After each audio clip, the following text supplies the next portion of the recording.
ขียวเหมือนพระอินทร์มีวารินอยู่กลางจะว่าเจ๊กก็ไม่ใช่จะว่าไทยก็ไม่ผิดมีหางนิดๆคืออะไรเขียวเหมือนพระอินทร์มีวารินอยู่ตรงกลางจะว่าเจ๊กก็ไม่ใช่จะว่าไทยก็ไม่ผิดมีหางนิดๆคืออะไรใครตอบได้ตอบมาเนอะฮัลโหลสวัสดีเจ้าน้องน้องน้องน้องน้องบิวเจ้าน้องบิวแต่คืนนี้ยังไปคืนนี้ไปหาตัวอุ้ยสักคน้องกูมันหนาวอ่ะเจ้าละอ่อนอุ้ยน้องไปเจ้า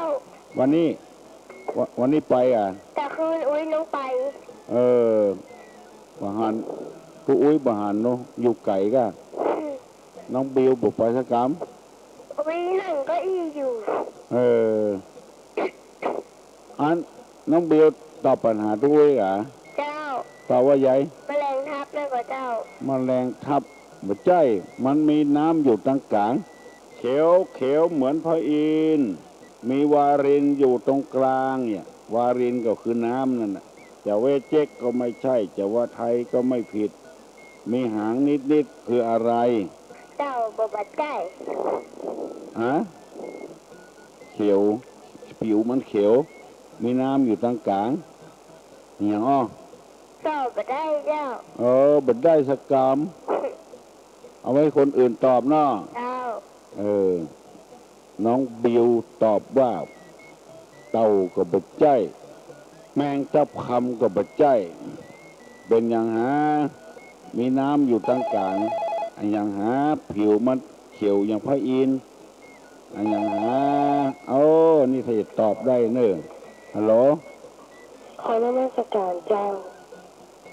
น้ำต้นเนาะเจ้าน้องป๊อบเจ้าน้องป๊อบตอบบ้านอย่าง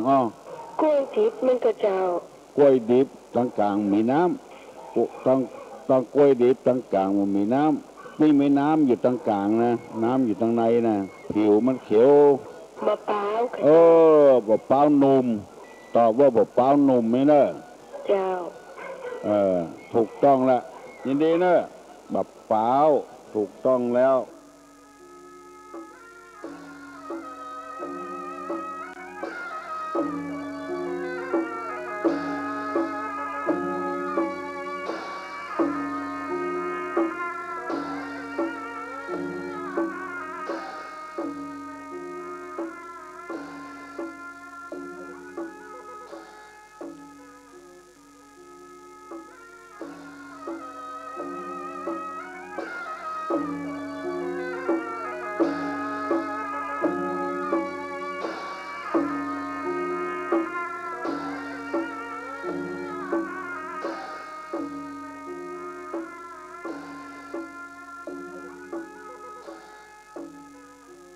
คนเราตายไปแล้วไปที่ไหนเอ่ยคนเราตายไปแล้วไปที่ไหนเอ่ยคนเราตายไปแล้วชอบไปที่ไหนเอ่ยตอบข้อใดขอนมัสการเจ้าน้องป๊อบน้องป๊อบเก่าตอบข้อใดข้อที่ไปไหนอะเจ้าไปที่ชอบกับเจ้าเก่งขึ้นถึงวันนะเว้ยไปที่ชอบเถิดเนาะเจ้าไปที่ชอบตายแล้วก็ไปที่ชอบเถิด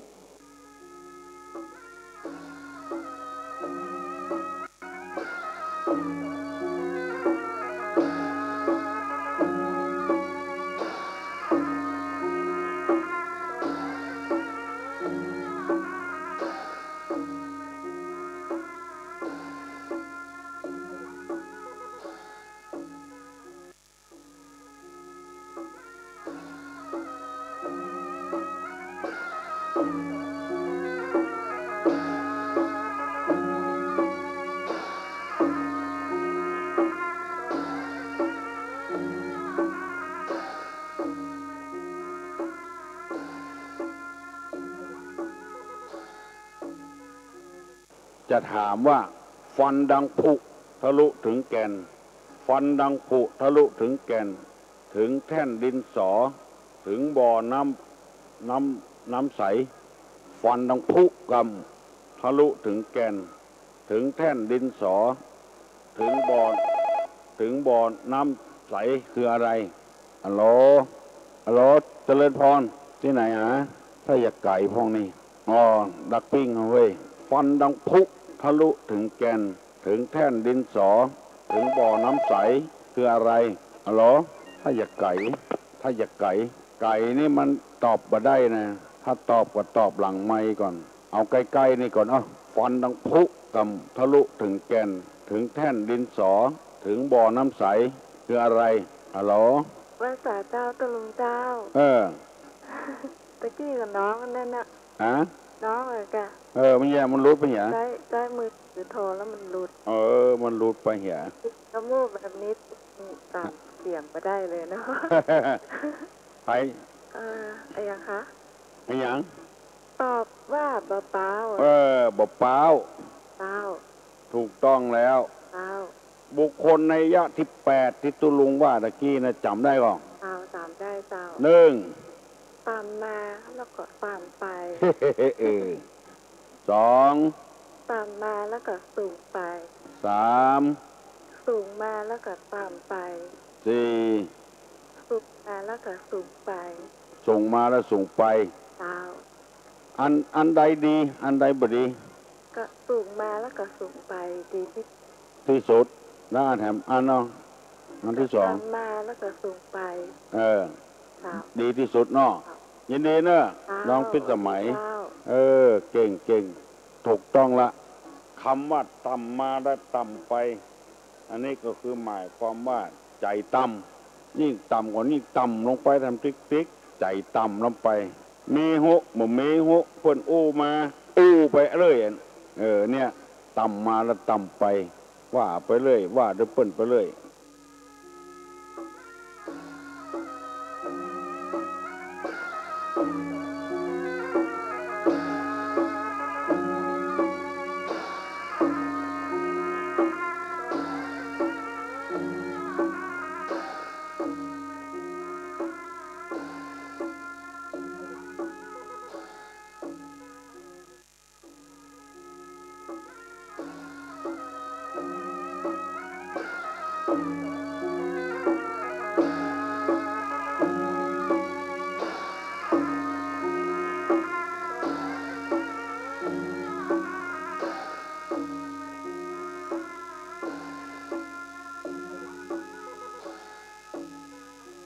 ความผิดไม่เคยมีแต่ถูกตีอยู่เสมออันอย่างความผิดบ่เคยมีแต่ถูกตีเสมออันอย่างไม่ใช่นักมวยเนอะใครได้ตอบมาเนอะความผิดบ่เคยมีแต่ถูกตีเสมอฮัลโหลนมัสการเจ้าน้องป๊อบหรอเจ้าอันอย่างกองแม่นกระเจ้ากลองก็ได้น้องน้องป๊อบนี่เก่งขึ้นถึงวันตอบได้เลยว่าเป็นกองความผิดบ่มีมือเป็นตีเพิ่นง่ายนะ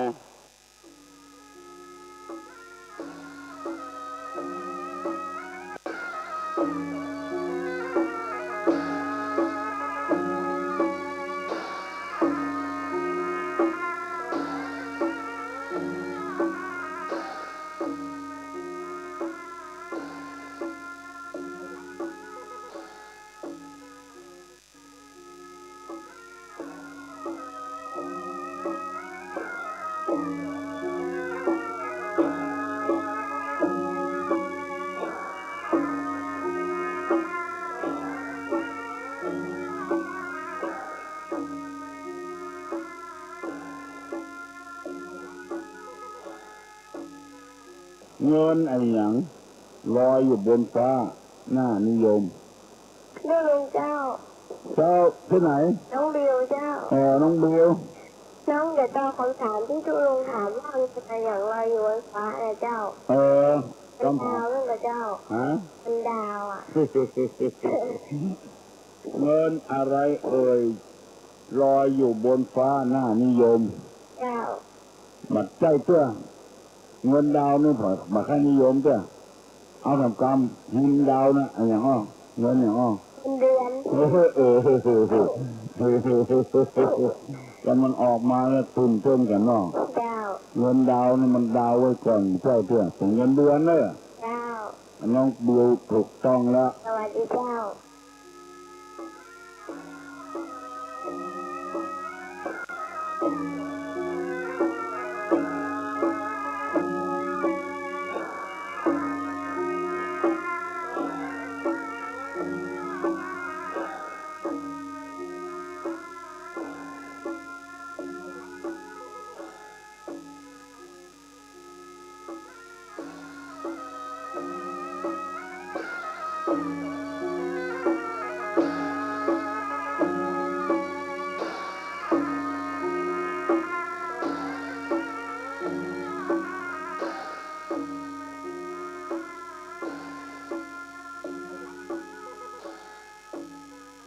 อะไรเอ่ยชื่อเป็นไม้ใช้ร้อยแขนแขวนแขวนห้อยราวแขวนร้อยราวแขวนห้อยราวชื่อเป็นไม้ใช้ร้อยแขนแขวนห้อยราวแขวนห้อยอยู่บนหาวชื่อเป็นไม้ใจห้อยแขนแขวนห้อยหาวอะไรเอ่ยตอบผู้ไว้เหรอครับตอบว่าใหญ่แขนเสื้อมันก็แม่นน่ะไม้แขนเสื้อครับได้ความดีได้ทั่วเนาะ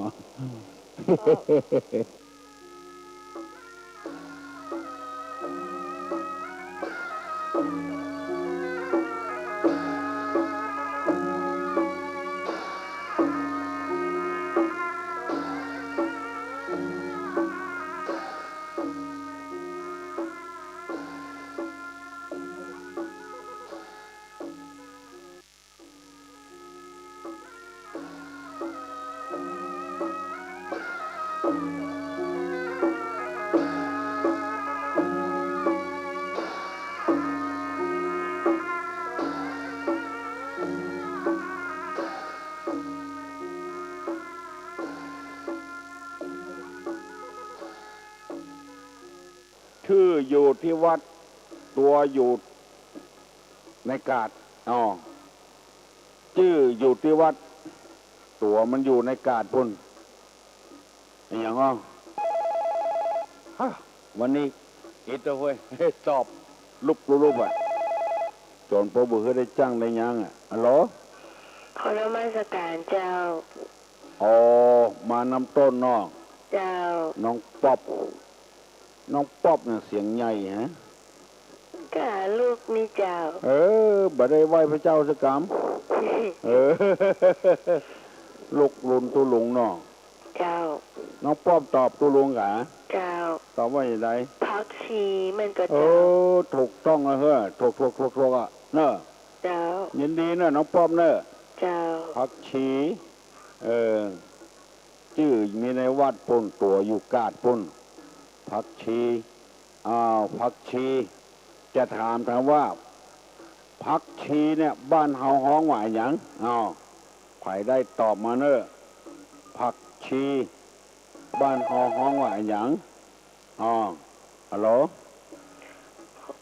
ขอนมัสการเจ้ายังก็มีอย่างหอมป้อมมันก็เจ้าหอมป้อม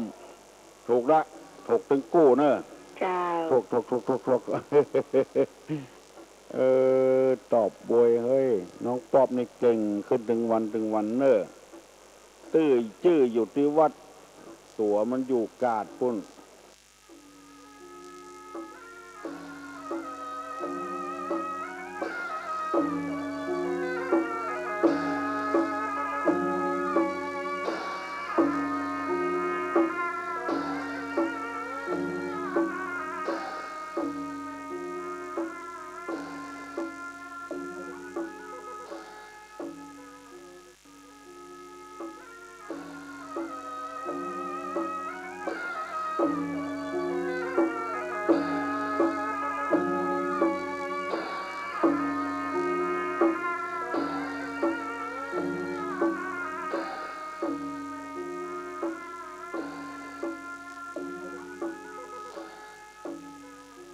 ดอกไม้ริมทาง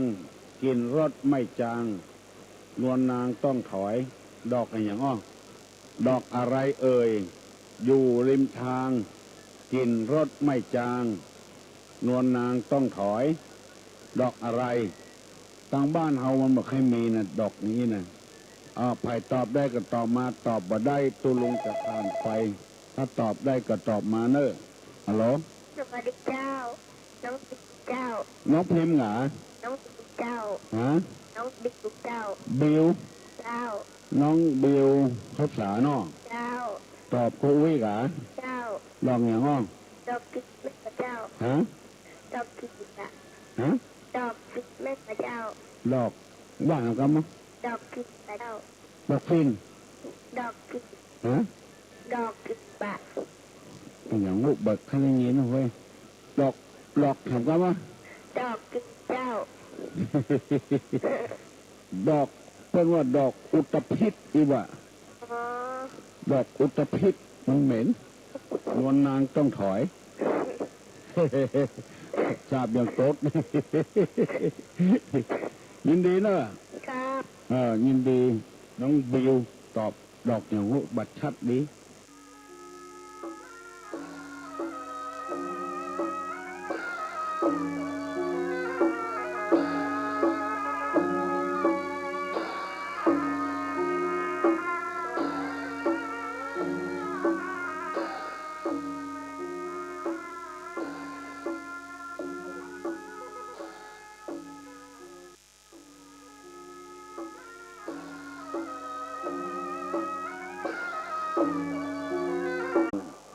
ดาวหนึ่งอยู่ในน้ำคืออย่างอ้อ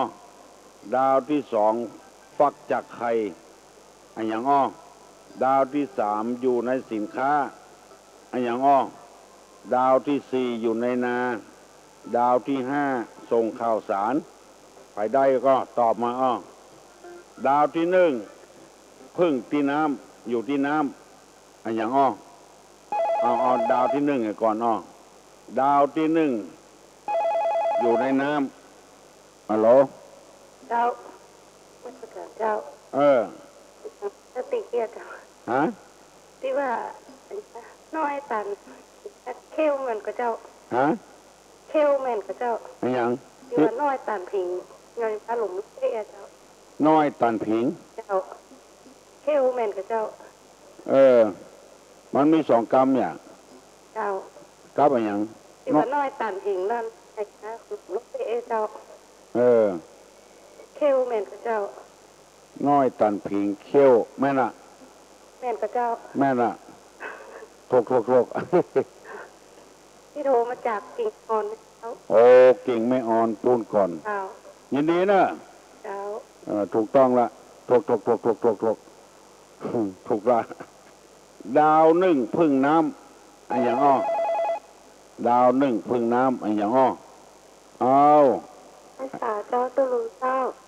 ขอตอบแค่2 ดาวดาวนึ่งพึ่งน้ำนี่คงจะเป็นปลาดาวดาวที่2เป็นไข่ดาว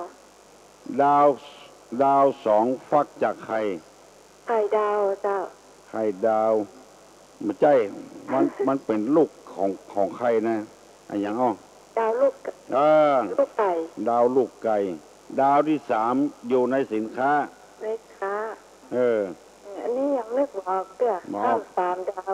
ดาวที่4อยู่ในนาดาวอย่างอ้อนึกบอกเลยเจ้าออกกันอยู่ในนาดาวอย่างดาวไถดาวไถดาวที่5ส่งข่าวสารดาวอย่างส่งข่าวสารดาวเทียมดาวเทียมครั้งดาวเดียวดาวเดียวดาวอยู่ในสินค้ามาได้เนาะดาวที่3นึกบอกจริงๆเอาลองให้ก็ตอบนะเอาดาวก่อนพรที่หลังเนี่ยดาวก่อนแล้วพรที่หลังถูกต้องหมดเด้อช่วยไงดาวเนาะหมู่นั้นถูกหมดละยินดีเนอะสวัสดีจ้ายินดีเนอะยินดีกับลูกกับหลานกับพ่อกับแม่กับพี่กับน้องยินดีกับกูคนเนอะ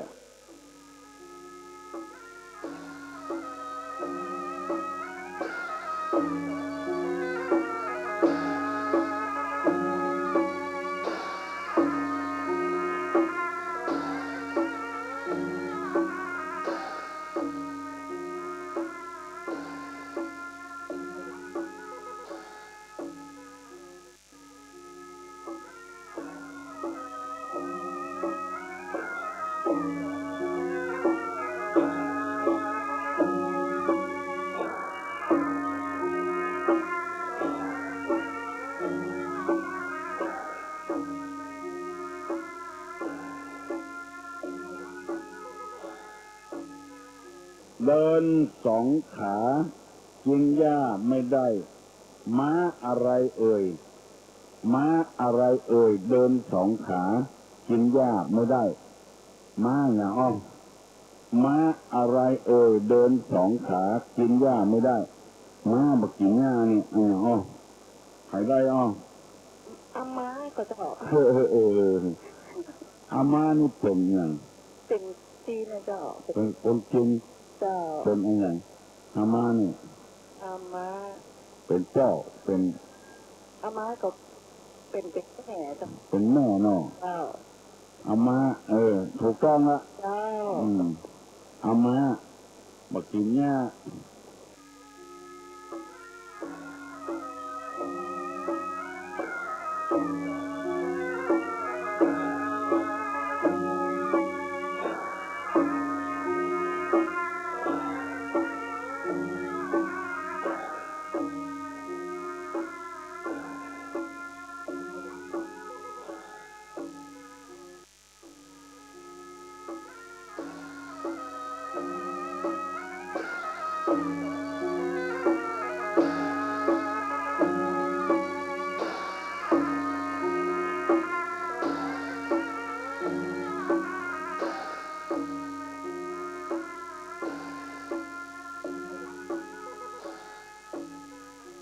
ตัดคนก็ไม่ตาย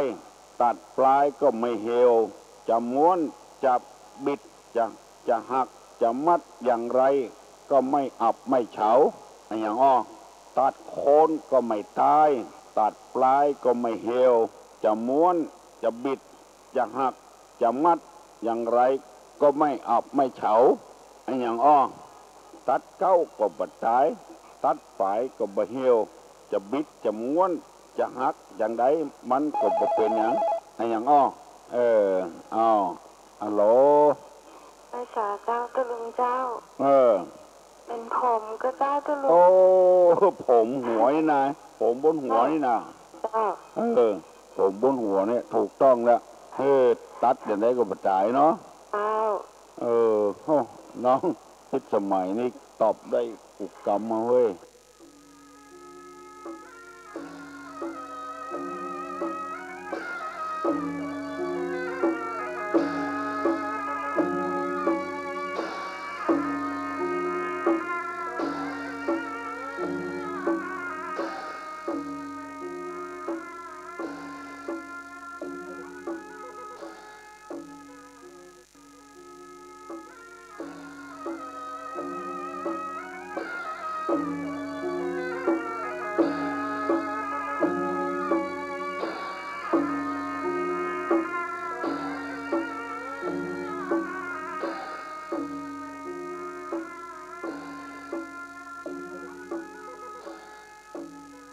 ตัวเป็นเล็กหูแหว่งก้นดำปากใหญ่เวลาใช้ต้องเฝ้าคนอย่างอ้อตัวเป็นเล็กหูแหว่งก้นดำปากใหญ่เวลาใช้ต้องเฝ้าคนอย่างอ้อตัวเป็นเล็กหูแหว่งก้นดำปากใหญ่เวลาใช้ต้องคนเหรอขอนมัสการเจ้าน้องป้าป่าเจ้าอย่างอ้อมอนึงไม่กับเจ้ามอนึงไม่กับเจ้าเกือบจะแม่นละแต่ไม่ใช่มอนึงมอแกงไม่กับเจ้าเกือบละมันมอแกงมันบ่มีหูมีปากมอนึงบ่มีหูมีปากอันนี้มีปากนะปากแหว่งเนี่ยมอปลาไม่กับเจ้าเกือบจะถูกละเอาแถมมอนะมออย่างอ้อมีหูอยู่ตัวมออย่างอ้อมอคิจิอ้อมออย่างอ้อมองกดีนะมอคิจิมออย่างอ้อหมามันเกิดใหม่ๆนะแม่มันเข้าใกล้เพราะแม่มันนี่อย่างเป็นจะได้คนเข้าใกล้บ่ได้หมามันเกิดใหม่ๆลูกเข้าไปจะเข้าไปหาลูกมันแม่มันอย่างแม่มันจะคบแม่มันนี่อย่างลูกมันห่วงลูกมันห่วงนี่คนไทยว่าอย่างคนเมืองว่าอย่างหางลูกมัน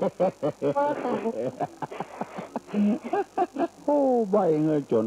นี่จ้าใครเงินน้องป๊อบไม่เก่งหม้อขางเนาะเจ้าหม้อขาง ถูกกันเนอะ เจ้า หมกขัง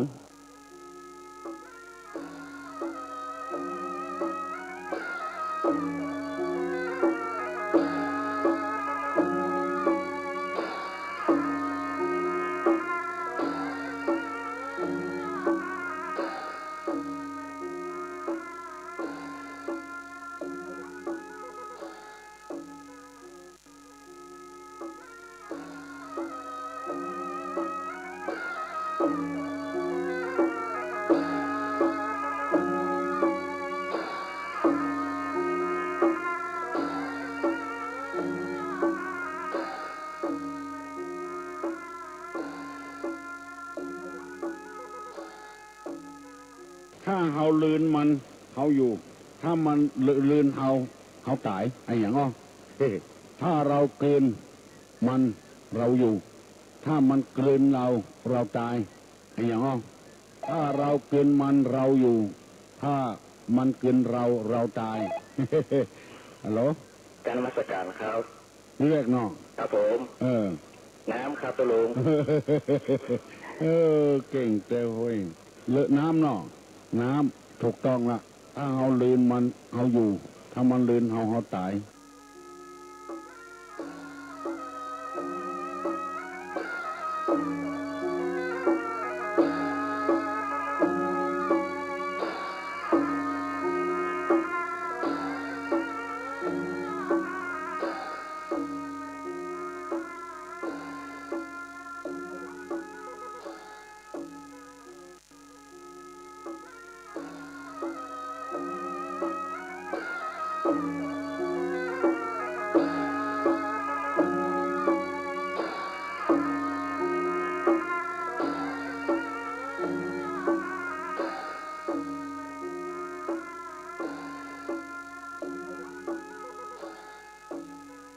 เถาวัลย์พันข้างรั้วคนเห็นทั่ว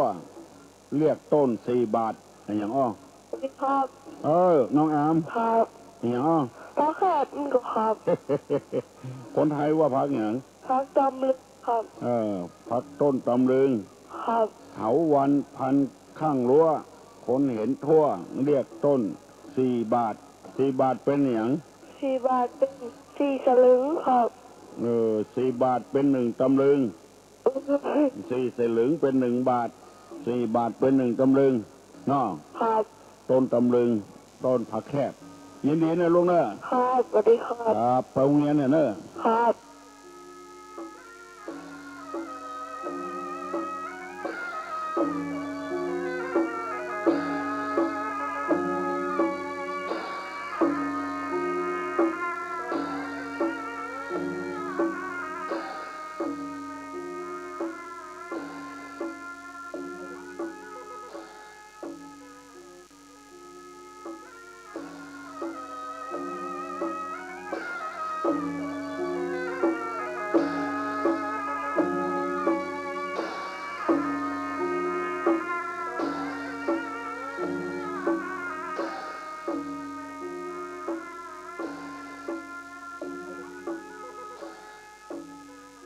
ทอดแหบนอากาศคอยพิฆาต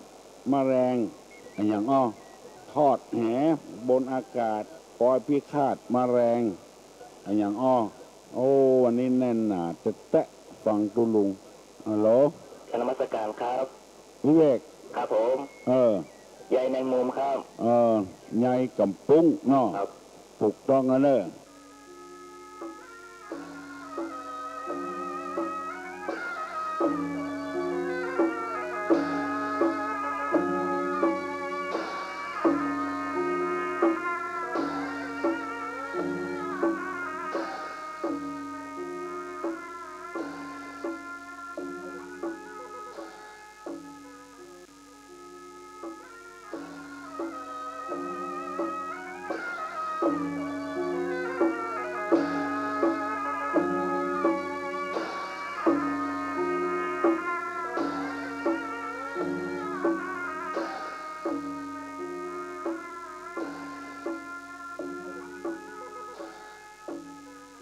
นกกระปูดตาแดงน้ำแห้งก็ตาย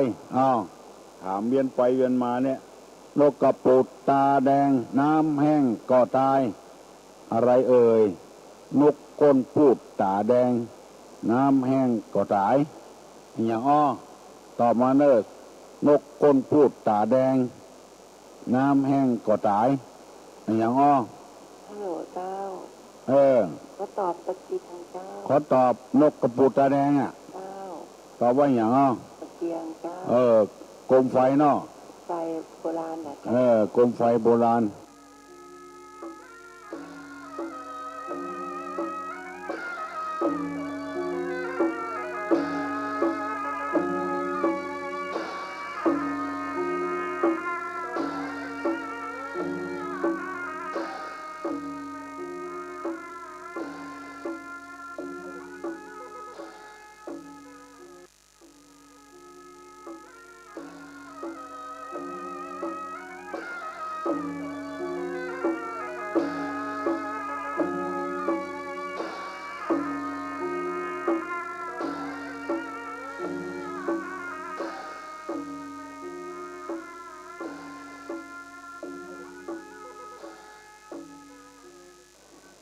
นั่งเท้าแขนอ่อนกินข้าวก่อนพระนั่งเท้าแขนอ่อนกินข้าวก่อนพระนั่งเท้าแขนอ่อนกินข้าวก่อนทุเจ้าอันอย่างอ้อ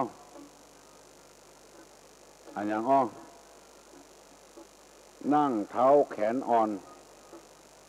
กินข้าวก่อนพระอะไรเอ่ยฝ่ายได้ตอบมาเนอะฝ่ายได้ตอบมาเนอะฮัลโหลครับปังม่วงมาแล้วเฮ้ยป้าครับปากหรือทับพียินดีเนอะยินดีนะครับปังม่วงตอบมาแล้วว่าปากหรือทับพีมันตักเข้าใส่บาตรกินข้าวก่อนทุเจ้าก่อน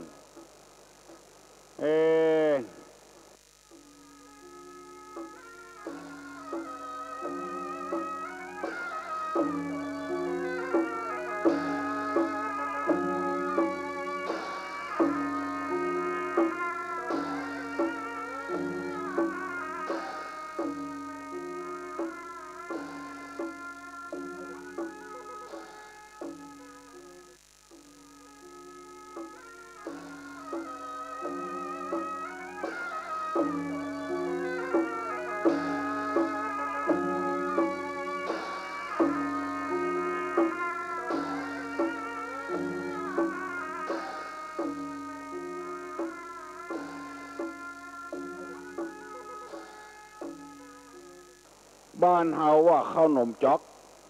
คนต่างภาคกลางว่าข้าวหนมมันหยังไปตอบได้ตอบมาเนอะบ้านเฮาฮ้องว่าข้าวหนมจ๊อกแต่ทางภาคกลางเพิ่นฮ้องข้าวหนมมันหยังตอบได้ตอบมาเนอะฮัลโหลกนมัสการครับวิเวกครับผมขนมเทียนครับขนมเทียนตู้ลงหูเดือคืนนี้เนี่ยครับไอ้พอทีวีขนมเทียน100 ต่อ 200 บาทเพื่อไหว้เจ้ายินดีเนอะวิเวกตอบมาว่าขนมเทียนหูเดือคืนนี้เนี่ย100 ต่อ 200แกน2 บาทก่อนขนมจ๊อกแต่ขนมจ๊อกเปิ้นลำเนอะเหมือนของเขานี่ใส่น้ำอ้อยเข้ากับเปล่าขูดใส่น้ำอ้อยใส่น้ำตาลทรายเพื่อก็ใส่งาเหี่ยน้อยของเปิ้นนี่ลำเฮ้ยหนวลนุ่งข้าวหนมเทียนคือข้าวหนมจ๊อกข้าวหนมจ๊อกคือข้าวหนมเทียน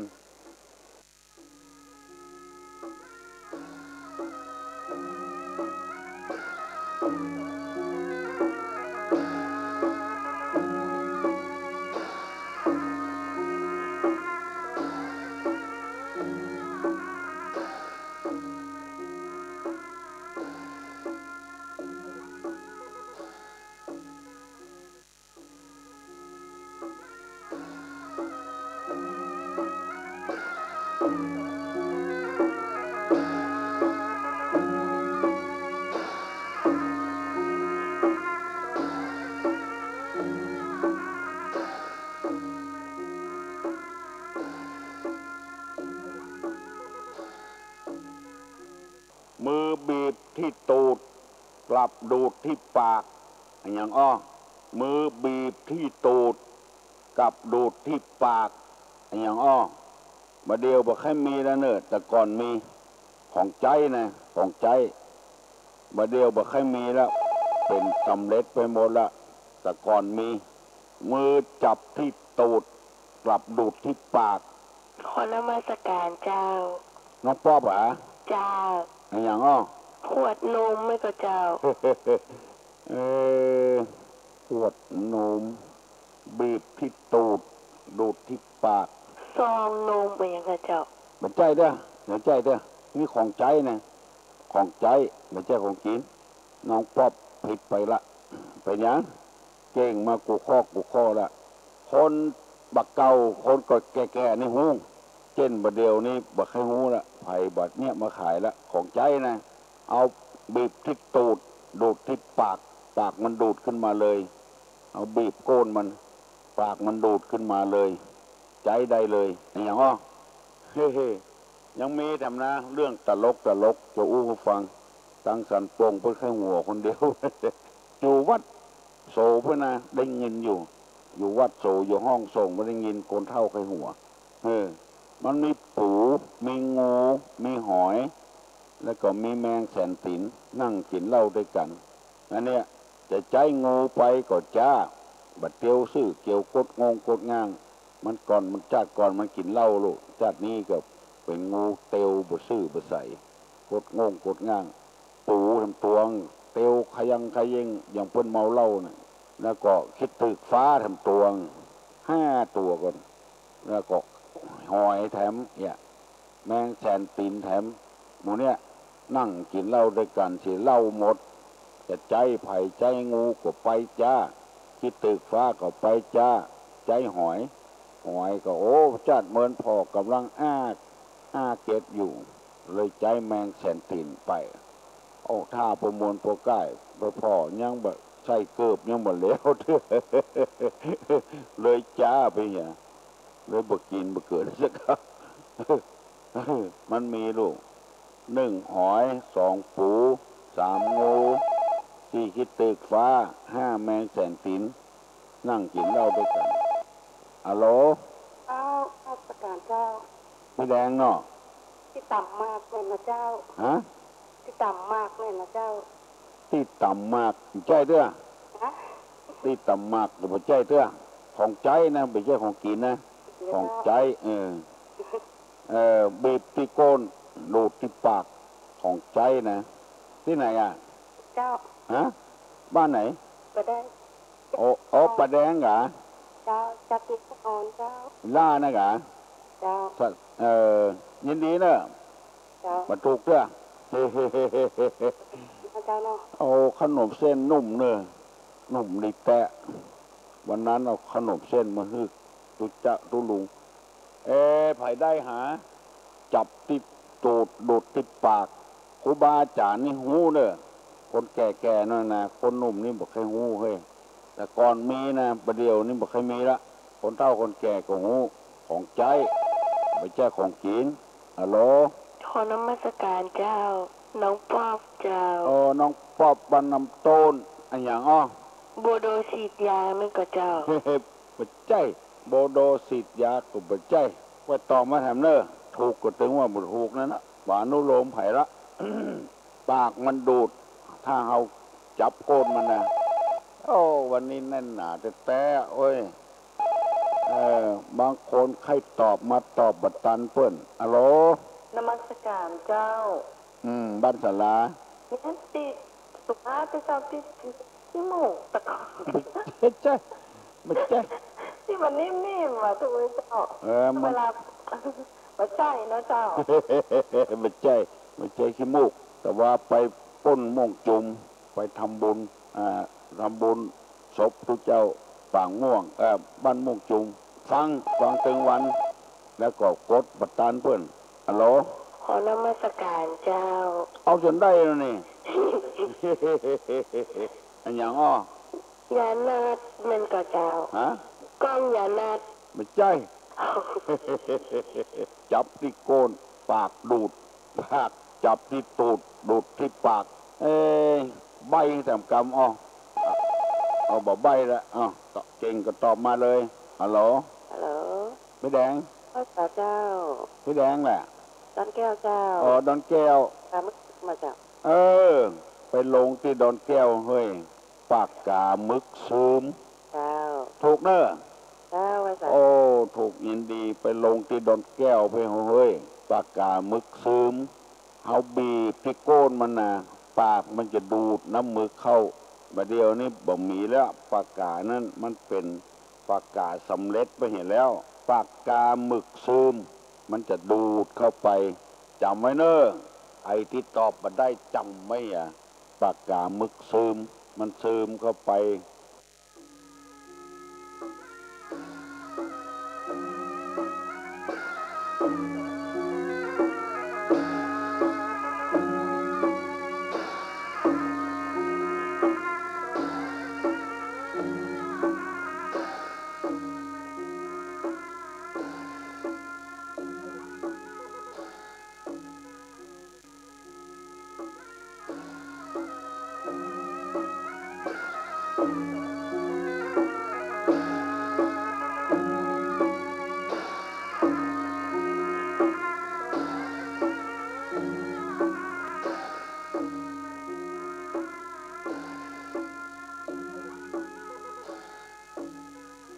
ประตูปิดหลังคาเปิด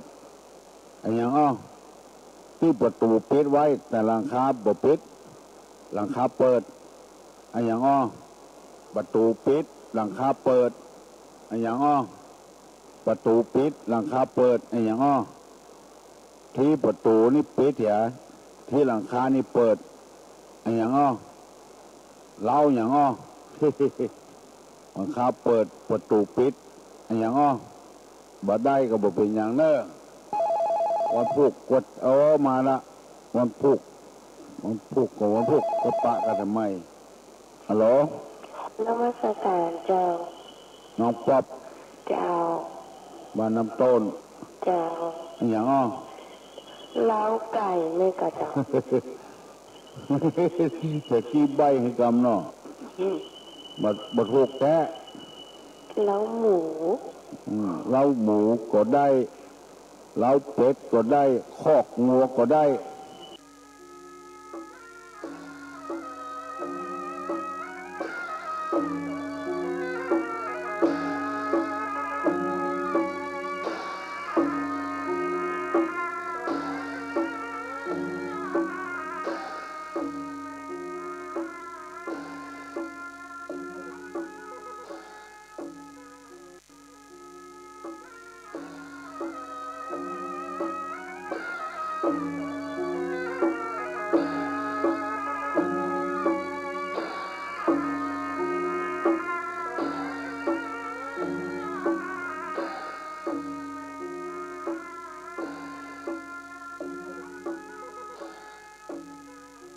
ปลาอะไรเอ่ย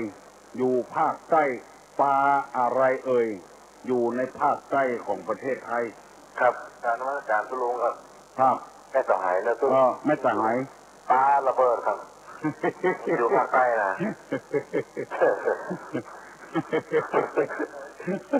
เอากันขนาดแต่ระเบิดครับถูกกดโทกันเนาะครับก้นแต่ต่อว่าปลาดังเบซาปลาดังเบซาภาคใต้มาเดือนนี้มากำลังดังเรื่องระเบิดหรอเรื่องระเบิดเนาะถูกก็เนาะยกมือกินด้วยครับจะแล้วละขายถูกขายห้าไปเนาะครับจะตีบ้านแล้วลูกหน้าเนาะตีบ้านแล้วเอาขายรถราคาขายรถราคาเนาะครับถูกก็ถูกถูกต้องละ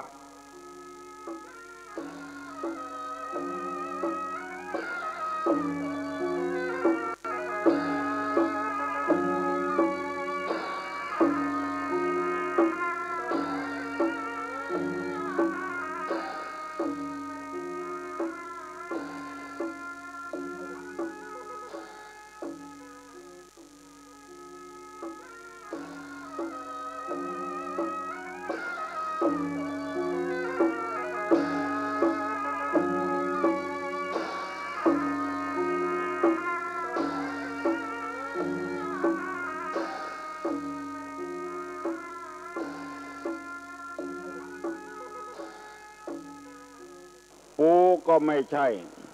แต่ทำไมมีกล้ามคืออะไรอ้อปูก็บ่ใช่แต่ทำไมมีกล้ามคืออันอย่างอ้อพอได้ตอบมาเนอะฮัลโหลสวัสดีครับโอ้น้องอามครับอันอย่างอ้อกุ้งเป็นก็ครับ กุ้งครับมีกล้ามตัวครับกล้ามปูกล้ามกุ้งเนาะครับโทรกันเนาะโทรอ่ะ มันอู้บวยอ่ะถูกแล้วไอ้น่ะเนาะมันก็เลยบอกว่าถูกแล้วว่าโทรน้องอามลูกเจ้าอ่ะฟังแต่เจ้าครับโอ้ฟังแต่เจ้าแล้วได้ไหวพระเจ้าอ่ะไม่ได้ไหวครับโอ้ฝ่ายไปหน่อยเนาะครับยินดีนะครับครับน้องอามตอบตัวอุ้ยว่ากล้ามกุ้งในที่นี่เปิ้นบอกว่าเปิ้นว่าปูก็ไม่ใช่แต่ทำไมมีกล้ามเปิ้นบอกว่าต้นกล้ามปูต้นกล้ามปูต้นไม้สำสาต้นไม้สำสานะทำปูคนไทยว่ากล้ามปู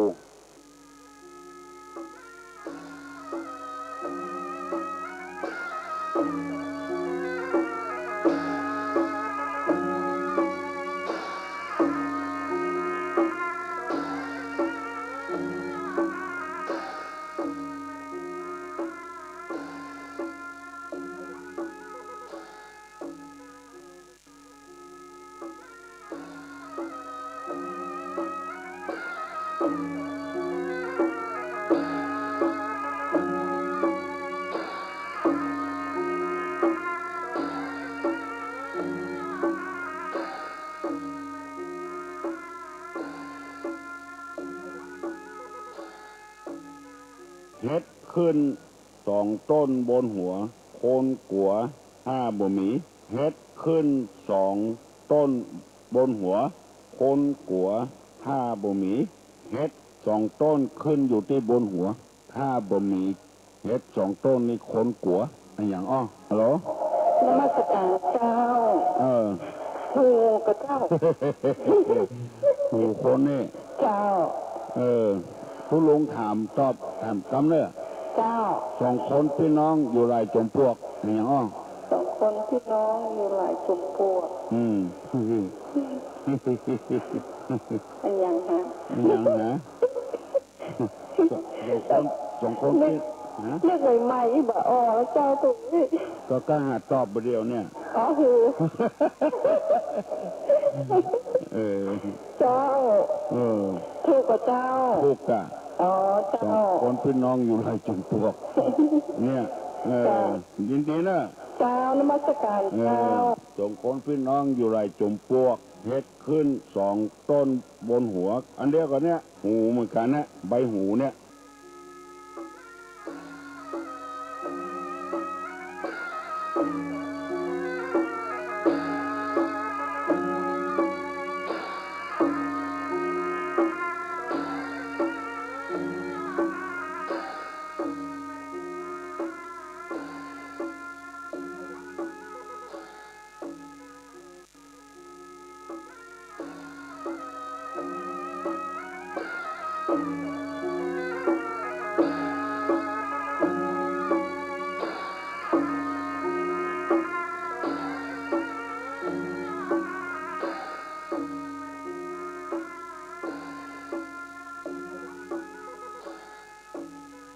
ชอบเที่ยวกลางคืนดึกดื่นไม่หลับไม่นอนพระอะไรชอบเที่ยวกลางคืนดึกดื่นไม่หลับไม่นอนอยากจะพระจันทร์เจ้าพระจันทร์พี่แดงเนาะพระจันทร์เนาะพระจันทร์เจ้าถูกต้องละเดือนพระจันทร์พระจันทร์พระอะไรชอบเที่ยวกลางคืน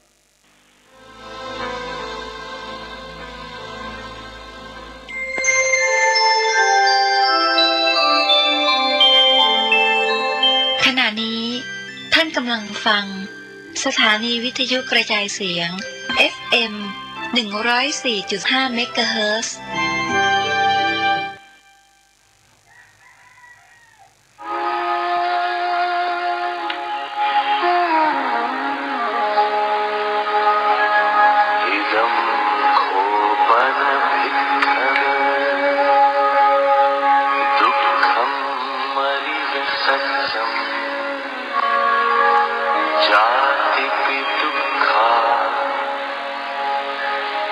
जरापि दुःखा व्याधिपि दुःखा मरणमपि दुःखम् अप्रिये संवयोगो दुःखो प्रिये ขอกราบนอบน้อม विमयोगो ไว้สาครูบาอาจารย์ท่านเจ้าท่านผู้ฟัง नो ทุกท่านทุกคนในพื้นบ้านล้านนาครับผมยินดีต้อนรับเข้าสู่รายการสัปดาห์เรื่องล้านนานะครับดำเนินรายการโดยปอาจารย์ปนานไกรสอนนะครับวันนี้ก็จะได้มานั่งรู้ใจพ่อแม่พี่น้องท่านผู้ฟังพื้นบ้านล้านนาของเรานะครับวันนี้ก็ขอยกมือ10 นิ้วไว้สาทุกท่านทุกคนเนอะขอมาฟังรายการปนานไกรสอนนะวันนี้ก็มาฟังกันแถมนะครับเป็นเรื่องราวของจารีตทิพย์หวยบ้านเฮาเบิ่งเฮานะครับเรื่องประเพณีวิธีกรรมนะครับของพื้นของดีพื้นบ้านล้านนาของเฮานะฮะวันนี้ก็มาฟังกันนะครับ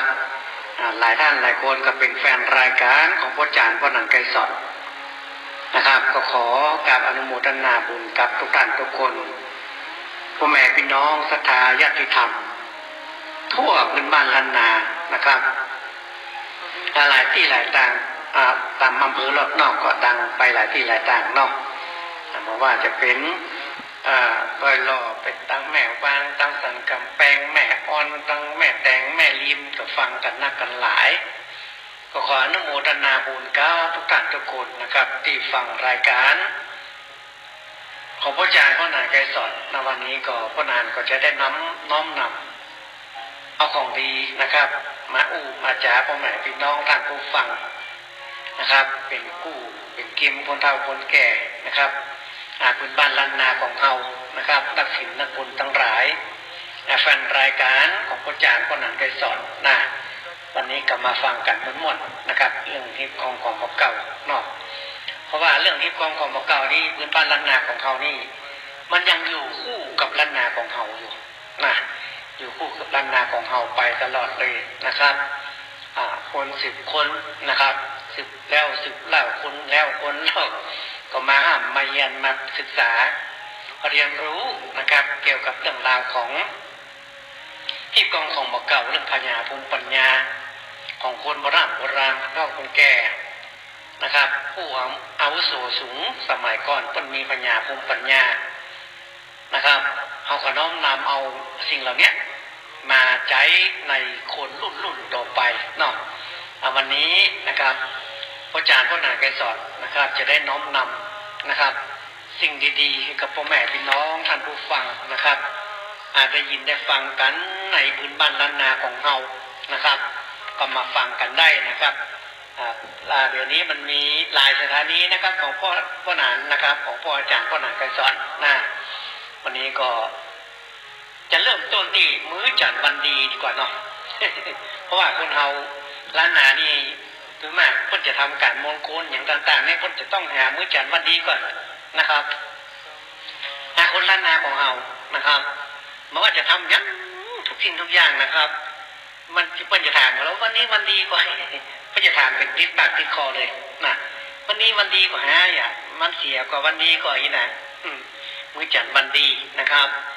วันดีกระด้างก่อนมีนะครับพื้นบ้านล้านนาของเขานี่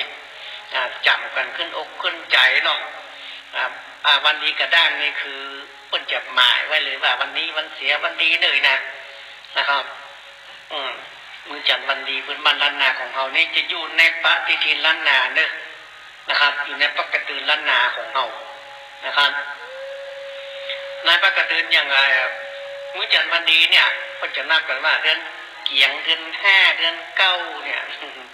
เดือนเกียงเดือน5เดือน9ก็จะเอาทีละ3 เดือนนะแล้วเอาเป็นวันเสียวันหนึ่งนะเดือนเกียงเดือน5เดือน9เสียวันอาทิตย์กับวันจันทร์นี่เป็นต้นนะเกียง5 9เสียอาทิตย์กับจันทร์นะ60เสียวันอังคารวันเดียวนะ3 7 11เสียเสาร์กับพัดนะ เดือน4เดือน8เดือน12เสียสุกพุทธเนี่ยวันนี้จะจำขึ้นปากขึ้นจะจำเข้าในองค์ในใจของคนล้านนาของเฮานะครับเดือนเกี่ยงเดือน5เดือน9เนี่ยเสียวันติดกับวันจันทร์เนาะเดือนนี้เดือน6เดือน10เสียอังคารวันเดียวนะเดือน3เดือน7เดือน11เสียเสาร์กับพัดนะเดือน4เดือน8เดือน12เสียสุกพุทธนะครับอันนี้คือวันเสียวันเสียของประจำเดือนของทุกๆเดือนนะครับทั้ง12เดือนเลยนะครับอันนี้อยู่ในพื้นบ้านล้านนาของเราเพิ่นจะถามนะถ้าจะตามการมงคลอย่างนี้เพิ่นจะถามละโอ้วันนี้วันดีกว่าหาย วันดีกว่าหายนะคนเฒ่าสมัยก่อนโบราณนี่เพิ่นมีปัญญาภูมิปัญญานะครับเพิ่นจะดูว่าวันเสียนะมันจำเป็นจะต้องทำเนี่ยเพิ่นอยากจะได้งูก่อนเพิ่นจะไปดูที่วันฟ้าตีแสงเสร็จดีๆนะฟ้าตีแสงเสร็จดีๆนี่มันจะมีอยู่4อย่างนะฟ้าตีแสงเศษ2นะครับหรือว่าเศษ4หรือว่าเศษ5หรือว่าเศษ6นะครับ4-5อย่างเนี่ยเป็นฟ้าตีแสงเศษดีนะครับถ้าวันไหนเป็นวันเสียนะสมมติว่าเดือนนี้เดือน6เดือน10เสียวันการวันเดียวเนี่ยจำเป็นจะต้องทำวันการเนี่ยเพิ่นจะต้องไปดูที่ว่าฟ้าตีแสงเสร็จดีก่อนถ้าว่ามันเสร็จ2ก็ดีสุด4ก็ดีเสร็จ5ก็ดีเสร็จ6ก็ดีเนี่ยมันชนะเลยชนะวันเสียเลยนะถ้าฟ้าตีแสงเสร็จดีนี่นะจะชนะเลยนะเพราะว่าวันนั้นจะเป็นวันเสียมันก็จะเป็นวันดีทันทีเลยนะอันนี้คนสมัยเก่าคนเนี้ยคนทำกันนะครับคนจะดูปกติล้านนานะครับว่าวันใดวันดีวันเสียวันฟ้าตีแสงเสร็จอย่างนี้นะพวกคนดูหลายอย่างมาประกอบกันนะครับวันดิถีวันตั้ง5กันนะดิถีวันตั้ง5นี่มันก็มีในพื้นบ้านล้านนาของเขาเหมือนกันนะมันจะมีอยู่5อย่างนะดิถีวันตั้ง5เนี่ยนะมีนันตาดิถีนะพัตราดิถีใจญาดิถีลิปตาดิถีปุณณาดิถีนะครับ5อย่างนะนี่เป็นห้องดิถีวันตั้ง5นะครับแล้วแต่เขาจะเลือกเอาวันไหนอย่างเขาจะเรียนกระท่องกระถาก็เขาจะไปเรียนนั้นเวลาใดเนาะของที่เปิ่นดิถีวันตั้ง5เปิ่นตั้งไปเนี่ยอย่างเขาจะฮับคนใจมันอยู่ในบ้านก็อย่างฮับลูกน้องคนงานอย่างก็อย่างเปิ่นจะเลือกเอาวันปุณณาดิถีเนี่ยเวลาจะฮับลูกจ้างคนใจอย่างก็เนี่ยเปิ่นจะเลือกเอาวันมื้อจันทร์วันดีนะเวลาเขาเลือกเข้ามาแล้วเขารับเข้ามาอยู่ทำงานแล้วมันจะเป็นแก้วเป็นกูลกับเฮานะเฮาเนี่ยถูกต้องตามประเพณีตามวิธีของคนสมัยโบราณเพิ่นได้บอกไว้นะครับอันนี้แหละครับเป็นสิ่งดีพื้นบ้านล้านนาของเฮานะครับเพิ่นจะดูปกติล้านนานะอย่างวันนี้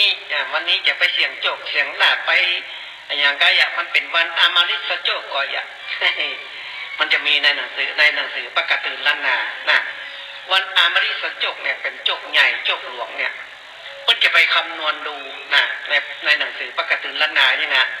สมมติว่าวันศุกร์เนี่ยมันตรงกับ8ค่ำก่อนนะตรงกับคืน8ค่ำแรม8ค่ำไว้นะนั่นแหละเป็นวันอามาริสโจกละนะครับเพิ่นจะดูในปกติกรรม1ว่ามันจะเป็นวันอมาริสโจกก็นะหรือว่าเปิ้นจะไป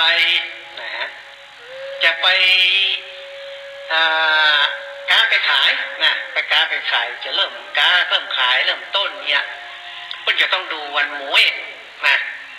วันมวยนะถ้าเอาไปเริ่มขายวันมวยนี่ก็พอดีมวยพวกกาเนี่ยนะเอากระเทียทำไปประเมินมันก็ได้ล้มละลายไปอย่างนี้อย่างเอาไปบวชไปอย่างทั้งหลายในศาสนาพระพุทธเจ้าเนี่ยเอาไปบวชวันมวยสมณะนี่มันก็พอดีนะมันแพ้ไปถูกเก่า นะครับอันนี้ของมื้อจันทร์บันดีในพื้นบ้านล้านนาของเฮานะครับเวลานะครับเปิ้นจะไปนะครับเปิ้นจะดูทิศทางว่าวันนี้มันเป็นผีหัวหลวงนะผีหัวหลวงนี่มันจะอยู่พุทธิษ แต่ละวันนี่นะผีหัวหลวงนี่มันเป็นยังไงที่ผีหัวหลวงนะมันอยู่ในปกติล้านนานะครับพ่อแม่พี่น้องท่านผู้ฟังที่ผีหัวหลวงเนี่ยถ้าวันไหนมันอยู่เข้าไปกับทุกที่ถูกทางนี่นะมันเป็นพิษผีหัวหลวงเนี่ยเอาไปก้าไปขายก้านะไปเอาสปักการสมัครงานก้าหรือว่าอาจจะไปถามก้านี่ก้าสินได้อะถ้ามันเป็นทิศผีหัวหลวงนี่มันจะผสมปรารถนาเด้อนะครับทิศผีหัวหลวงนะวันนี้พ่อหนานจะอู้ฟังเนี่ยแต่ละวันนะครับมันจะมีวันจันทร์วันการวันพุธวันพฤหัสวันศุกร์วันเสาร์นี่นะแต่ละวันที่ผีหัวหลวงอยู่ตั้งใดนี่นะวันนี้พ่อหนานอู้ฟังเนี่ยมันจะเป็นกรรมเปิ้นเขียนไว้ให้มันคับกันนะมันนกปูติดนะนกปูติดก็ไม้สีซุกอยู่โหนมันโตเนี่ยก็จะเป็นกรรมปริศนาธรรมมือเนี่ยนะครับนกปูติดก็ไม้สีซุกอยู่โหนมันโตนี่แบบว่าอย่างไรมันติดกับมันซุกนี่เปิ้นมาเข้าไปทางทิศตะวันตกนะ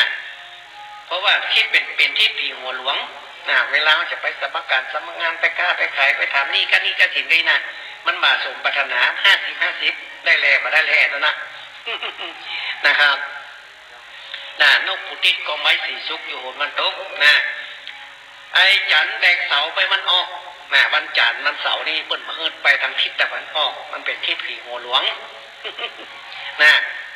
ไอ้พุทธแบกไม้การขึ้นเหนือแปลว่าอย่างไรหมายความว่าวันพุธกับวันการนี่เปิ้นมาเฮิดไปทางเหนือมันเป็นทิศผีหัวหลวงนะสุดท้ายคือไอ้พัดขี่เหนือลงใต้ในวันพัดที่เปิ้นมาเฮิดไปทางใต้มันเป็นทิศผีหัวหลวงนะครับมาเฮิดไปวันอื่นเนาะอันนี้แหละทิศผีหัวหลวงพ่อแม่พี่น้องท่านผู้ฟังเปิ้นมาเฮิดไปถ้าไปนี่มันจะผสมปรารถนานะครับอันนี้ก็มีอยู่ในปึกกระตือล้านนาของเฮาเนาะเปิ้นจะเป็นกรรมบอกคือนะครับเป็นกรรมปริศนาธรรมนะครับนกปูติดก็ไม้สีซุกอยู่หูวันตกนะไอ้จันแบกเสาไปวันออกไอ้พุธแบกไม้การขึ้นเหนือไอ้พัดขี่เหนือลงใต้นี่ มันเป็นกรรมปริศนาธรรมเป็นวัน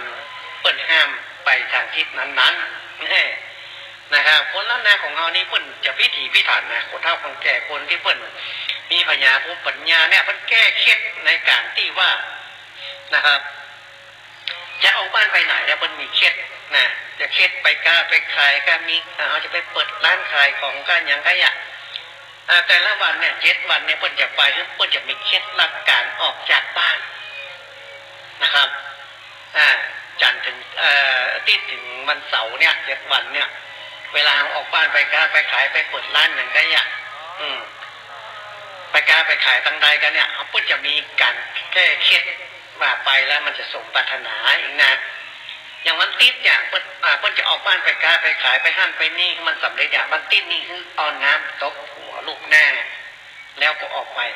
จะประสบความสำเร็จวันจันทร์นี่นอนเห็นน้อยแต่งเนี่ยแต่งตัวละใส่ถุงเท้าอย่างเรียบร้อยละเตรียมกระเป๋าละคิดแต่งเป็นนอนเนี่ยกั้มแล้วก็ลุกขึ้นมาแล้วก็ไปน่าจะสมปรารถนา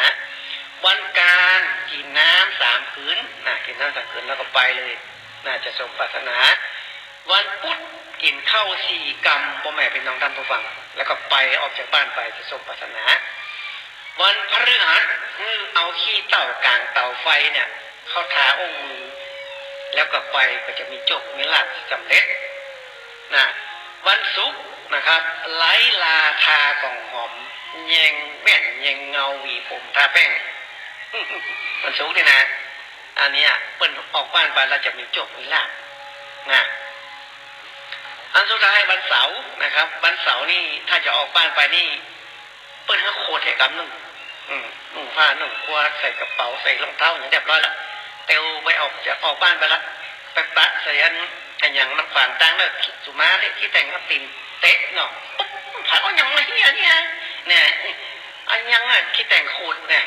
ที่แต่งขูดแล้วก็ออกจากบ้านไปนะ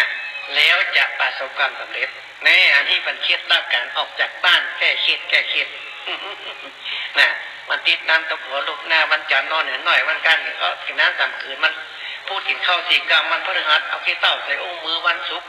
ไล่ลาท้ายของหอมวันเสาร์โคตรน้อยแล้วก็ไป อันนี้คือเขตปืนบ้านล้านนาของเขานะครับ อันนี้แหละพ่อแม่เป็นน้องท่านผู้ฟังเรื่องของมื้อจันทร์วันดีนี่ล้านนาของเขานี่โทรมาหาพ่อจารย์พ่อหนักไกรสอนเนิ่ใครจะไปดูวัดพระคืนบ้านใหม่ทำการมงคลจะตั้งศาลพระภูมิจะยกเสาเอกจะกินแขกแต่งงานอย่างทั้งหลายที่โทรมาหาพ่อหนักนะพ่อหนักยินดีที่จะบอกพ่อโทรเนิ่นะครับยินดีที่จะให้ความปรึกษามาเสียตังค์นะครับอาคิดการของพ่ออาจารย์พ่อหนักไกรสอนก็ยังเหมือนเดิมเนาะเวลาเขาดวงบัตรดีการงานบัตรดีอย่างนี้นะเปิดป่าที่พ่อหนาบ้านพ่อหนานี่จะทำพิธีพลิกร้ายให้กายดีนะพลิกร้ายให้กายดีนี่จะต้องมาทำนะครับผ่านครูก็ถ้าใดก็ได้นะเพราะว่าช่วยคนนะครับก็มาได้หอเรียกได้ร้องอย่างนะครับทำพลิกร้ายให้กายดีนะครับชีวิตแบบมีความสุขรุ่มดุ่มดอนกาแม่นใครประมาณนี้นะครับถูกตู้รองของไล่ผีใส่คนใส่อย่างตั้งหลายเนี่ยผีตักผีต้อก่อนอ่อนเป็นบาสบายนี่นะครับ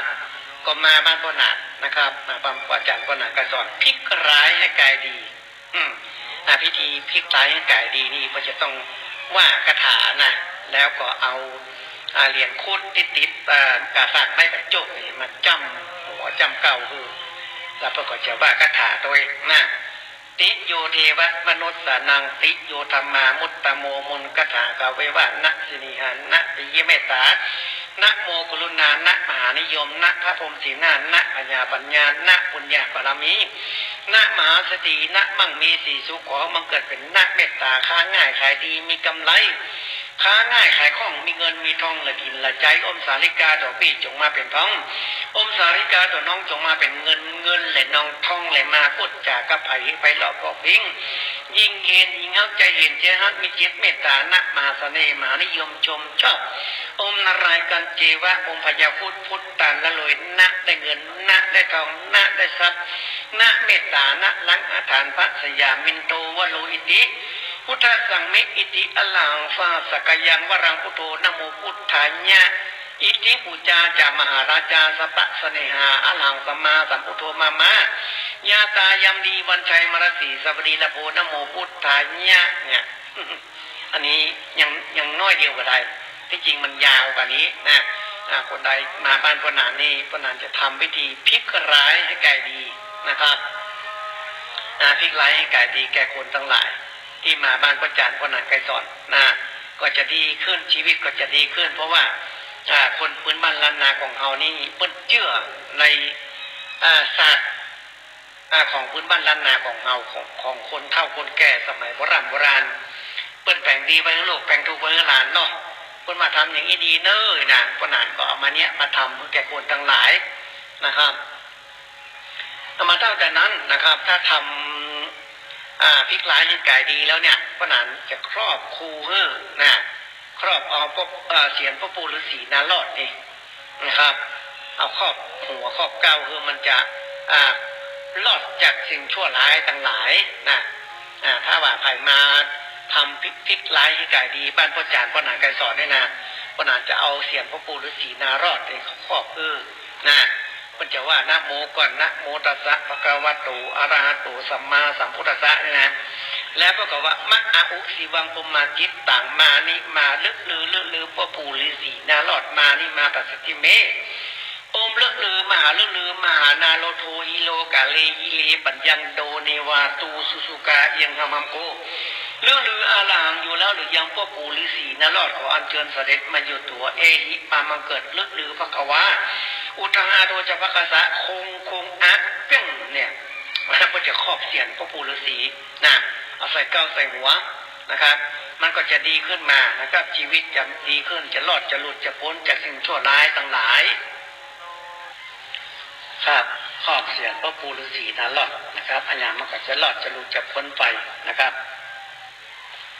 ครับครอบเสียนพ่อปู่ฤาษีนารอดนะครับอย่างมันก็จะรอดจะหลุดจะพ้นไปนะครับพ่อหนานจะทำทุกท่านทุกคนเลยที่มาบ้านพ่อจารย์พ่อหนานไกรสอนนะครับเป็นเรื่องดีๆเลยนะครับของดี108ก็จะอาศัยให้หมดทุกคนเนาะของดี108นี่มันมี108อย่างนะครับ เปิ้นเวลาเปิ้นตั้งขันครูหลวงกาเปิ้นเวลาเปิ้นเสกส้มย้อมโยศอย่างเนี้ยเปิ้นจะเอาคาถาเนี่ยของดี108เนี่ยมาเสกมาเป่ากับสิ่งที่เปิ้นจะทำเป็นมงคลนะถ้าไผมาบ้านพ่อจางพ่อหนังไกสอนพ่อหนังไกสอนก็จะเอาของดี108เหมือนกันนะครับมาใส่โจใส่หัวนะว่านะโมก่อนแล้วก็ว่าสาธุสาธุวิษณุลาหูอินดูชูชกพกแมวแก้ว7 สีมณี7 แสงแมง4 หู5 ตาพญาจิ้งจก2 หางเงินหางสตางค์แดงแสงพระบ้องตองขวัญฟ้าม้าเสพตังจ้าง3 เสียนปลาตะเพียนทองเชี่ยวหูปลางาจ้างกำจัดกำจายสายสินเสกเป็กหน้าตั้งพะงั่งตาแดงแสงนกคุ้มยัน9 กุ่มปุ่มปมมหานิยมพรมสีหน้ากาฝาก108นอแลดฝ่าแฝดอินจันยันมหาอุดเข่ากวางคุดตะกุดศักดิ์สิทธิ์มิดหมอขอสับจ้างใบปูส่งหางแม่นางขวดปกเงินดินกัญญายักษ์รักยมนมนางจ้างผสมขงชันรงใต้ดินเห็นบทยางาจังงามยามสามตากะลาตาเดียวเขี้ยวเสือเสื้อยันเขี้ยวหมูตันเป็กปัญจันพระขันสายสีดับสลีกันใจหนังเสือไฟไข่เสมาครั่งพุทธาก้วยตานีอีเป๋อจะกะเลอสองหางนางผมหอมกาตอมป่าเต้าพญากะกบนพรัตน์โชคใจไม้ไก่กุกลูกสะบัดบาดตันยันนิบปิดผมมวยนะลูกอมพิเศษเพชรปัญญาธรสังฆปานนท่อนไม้ยิ้วดำบักกำขาวเต้าพญาเขาคำหิมคำปุ้งกงจักพญาอินเข้ามินดันอัมพันเหลืองหมอกมุงเมืองเงินเฟืองเงินบาทนาคปุ้งบาทคูมแผนชมตราดราชสียุนลงเถาวันลงหงร่อนมังกรรำนะปนานจะว่านะสิ่งเหล่านี้พ่อแม่คุณน้องท่านผู้ฟังอาศัยเก้าใส่หัวให้กับท่านหลายคนที่มาบ้านพ่อจางพ่อหนังไกสอนนะครับเป็นมงคลเนอะเพราะว่าสิ่งเหล่านี้มันเป็นของดีล้านนาของดี108บ้านเฮาเป็นรวบรวมมาเป็นกำไล่กำว่าเป็นคาถากำว่ากำไล่สิ่งดีๆ108อย่างนะครับพ่อหนังก็ได้น้อมนำเอามาอาศัยเก้าใส่หัวให้ทุกท่านทุกคนที่มาบ้านพ่อจางพ่อหนังไกสอนนี่นะครับบางท่านบางคนเพื่อก็มาบัดสบายเนาะมารดน้ำขมิ้นส้มป่วยนะคนปวดสบายนี่นะคนเฒ่าคนแก่เนี่ยมันจักสุขีใส่คนใส่ตู้ลองกองไล่ลมพัดลมเพเป็นผีตากผีตออย่างตั้งหลายเป็นสะดุ้งตกใจเนี่ยคนหนีดีล่าเนี่ยมันบัดสบายนะคนเฒ่าคนแก่เนี่ยมันบางครั้งบางวันมันก็เป็นขวนอ่อนเนาะมันจังบัดสบายเพื่อก็มาเนี่ยมาทำกันนะพระนางก็ได้เช็คน้ำมวลส้มป่วยแก้กับทักษะทุกคนเลยนะครับพระนางจะเช็คมวลส้มป่วยแก้ก็เอาส้มป่วยไปอาบที่บ้านตัวนะครับพระนางจะไล่คาถานะครับมวลส้มป่วยแก้ตัวนะครับอันนี้เป็นของพื้นบ้านล้านนาของเฮาเป็นของดีพื้นบ้านล้านนาของเฮานะครับปัจจุบันหน้าโมก่อนนะครับปัจจุบันโอมสิทธิการครูบาอาจารย์ครูได้กล่าวไว้ให้แก่กูว่าองค์พ่อปู่ส้มปล่อยไม่ยากส้มปล่อยแต่ก่อนมาหลังสู่อยู่บนที่สูงแหลงล่าอยู่ขอบฟ้าจักรวาลบัดนี้สู่มาตั้งอยู่บนดินเกิดเป็นต้นพระกุ้มเกิดเป็นกุ้มพระพาตายมันต้องเมืองหนักหลักมันต้องติดตามหลักมันต้องดิ่งแก่นทุกยิงใจใหญ่น้อยแล่นหามึงเอามาสะเก้าดำหัวได้ดังดาวแร่นเขาแก้ต้านแก้เนื้อไปเนื้อได้ถูกดินดำแก่กล้องต้องที่หมักน้ำแก้เนื้อไปเนื้อได้ถูกนกจับเงินแก้เนื้อไปเนื้อได้ถูกเงินผีป่งแก้เนื้อไปเนื้อได้ถูกผีกางก้งลมนาแก้เนื้อไปเนื้อได้ถูกกังการมัดเจียบแก้เนื้อไปเนื้อได้ถูกเงือกน้ำยังมังแก้เนื้อไปเนื้อตันจังแป่งฟังไปหุ่นแก้เนื้อไปเนื้อได้ถูกหุ่นจังไรแก้เนื้อไปเนื้อได้ถูกโดดพญาแก้เนื้อไปเนื้อได้ถูกยังกายเปิ้นมา8แก้เนื้อไปเนื้อได้ถูกยาแฝดเปิ้นมาตาแก้เนื้อไปเนื้อได้ถูกม้วนกันหน้ายากางกายแก้เนื้อไปเนื้อได้ถูกผีตามวยตาเหลืองแก้เนื้อไปเนื้อได้ถูกผีเตียวเมืองไต่ตันฆ่าแก้เนื้อไปเนื้อได้ถูกผีป่าจ้าต้านฆ่าตายกลางแก้เนื้อไปเนื้อได้แล่นข้ามเชือกก่อร้อยงูสวัสดิ์แก้เนื้อไปเนื้อได้ถูกโก13ได้ถูกควาง25แก้เนื้อไปเนื้อของอันร้ายท่านแขวนหนีไก่แก้เนื้อไปเนื้อได้ถูกต้องไอ้ฝังละหุ่นอยู่สละแก้เนื้อไปเนื้อได้ถูกต้องกำเหลืองแก้เนื้อไปเนื้ออมน้ำมาพุทธะอมน้ำมาธรรมะอมน้ำมาสังฆะสายญาติทางหูรู้สวหายเปี้ยงเนี่ยอันนี้เป็นมนต์คาถานะครับมนต์ส้มปล่อยแก้นะเพิ่นจะเสกส้มปล่อยนะ คือเอาไปอาบไปอย่างตั้งอย่างบ้านอย่างจองก็นานจะเสกจะเป่านะครับอันนี้มนต์สมปล่อยแก้ของโบราณแท้นะครับมันจะกู้แก้ได้ทุกสิ่งทุกอย่างนะครับที่เขาเจ็บเขาเมื่อยเขาไข้เขาบาดสบายนี่นะมันเปลี่ยนอย่างบางทีมันพื้นบ้านล้านนาของเราที่ประจักษ์รู้ว่าเรื่องของความเจ็บความไข้นะบางครั้งบางทีมันก็เป็นอย่างที่มันเข้ามาหามาสิงมาสู้นะดวงวิญญาณชั่วร้ายอย่างการมันมาตักมาตอเนี่ยมันมีนะบอกว่ายุคสมัยไหนมันมีอยู่นะครับมีอยู่เพราะว่าของยี่มันมาหายไปที่ไหนหรอกมันยังอยู่พื้นบ้านล้านนาของเราอยู่นะครับอันนี้แหละครับพ่อแม่พี่น้องท่านผู้ฟังพ่อหนานไกรสอนได้เนี้ยได้ทำนะครับคือกับชาวบ้านชาวเมืองเปิดได้มาบ้านพ่อจานพ่อหนานไกรสอนนะครับมาพลิกร้ายไก่ดีเนาะมาอาบน้ำส้มปล่อยนะครับมาแก้เคล็ดต่างหลายนี่มันจะมานะครับ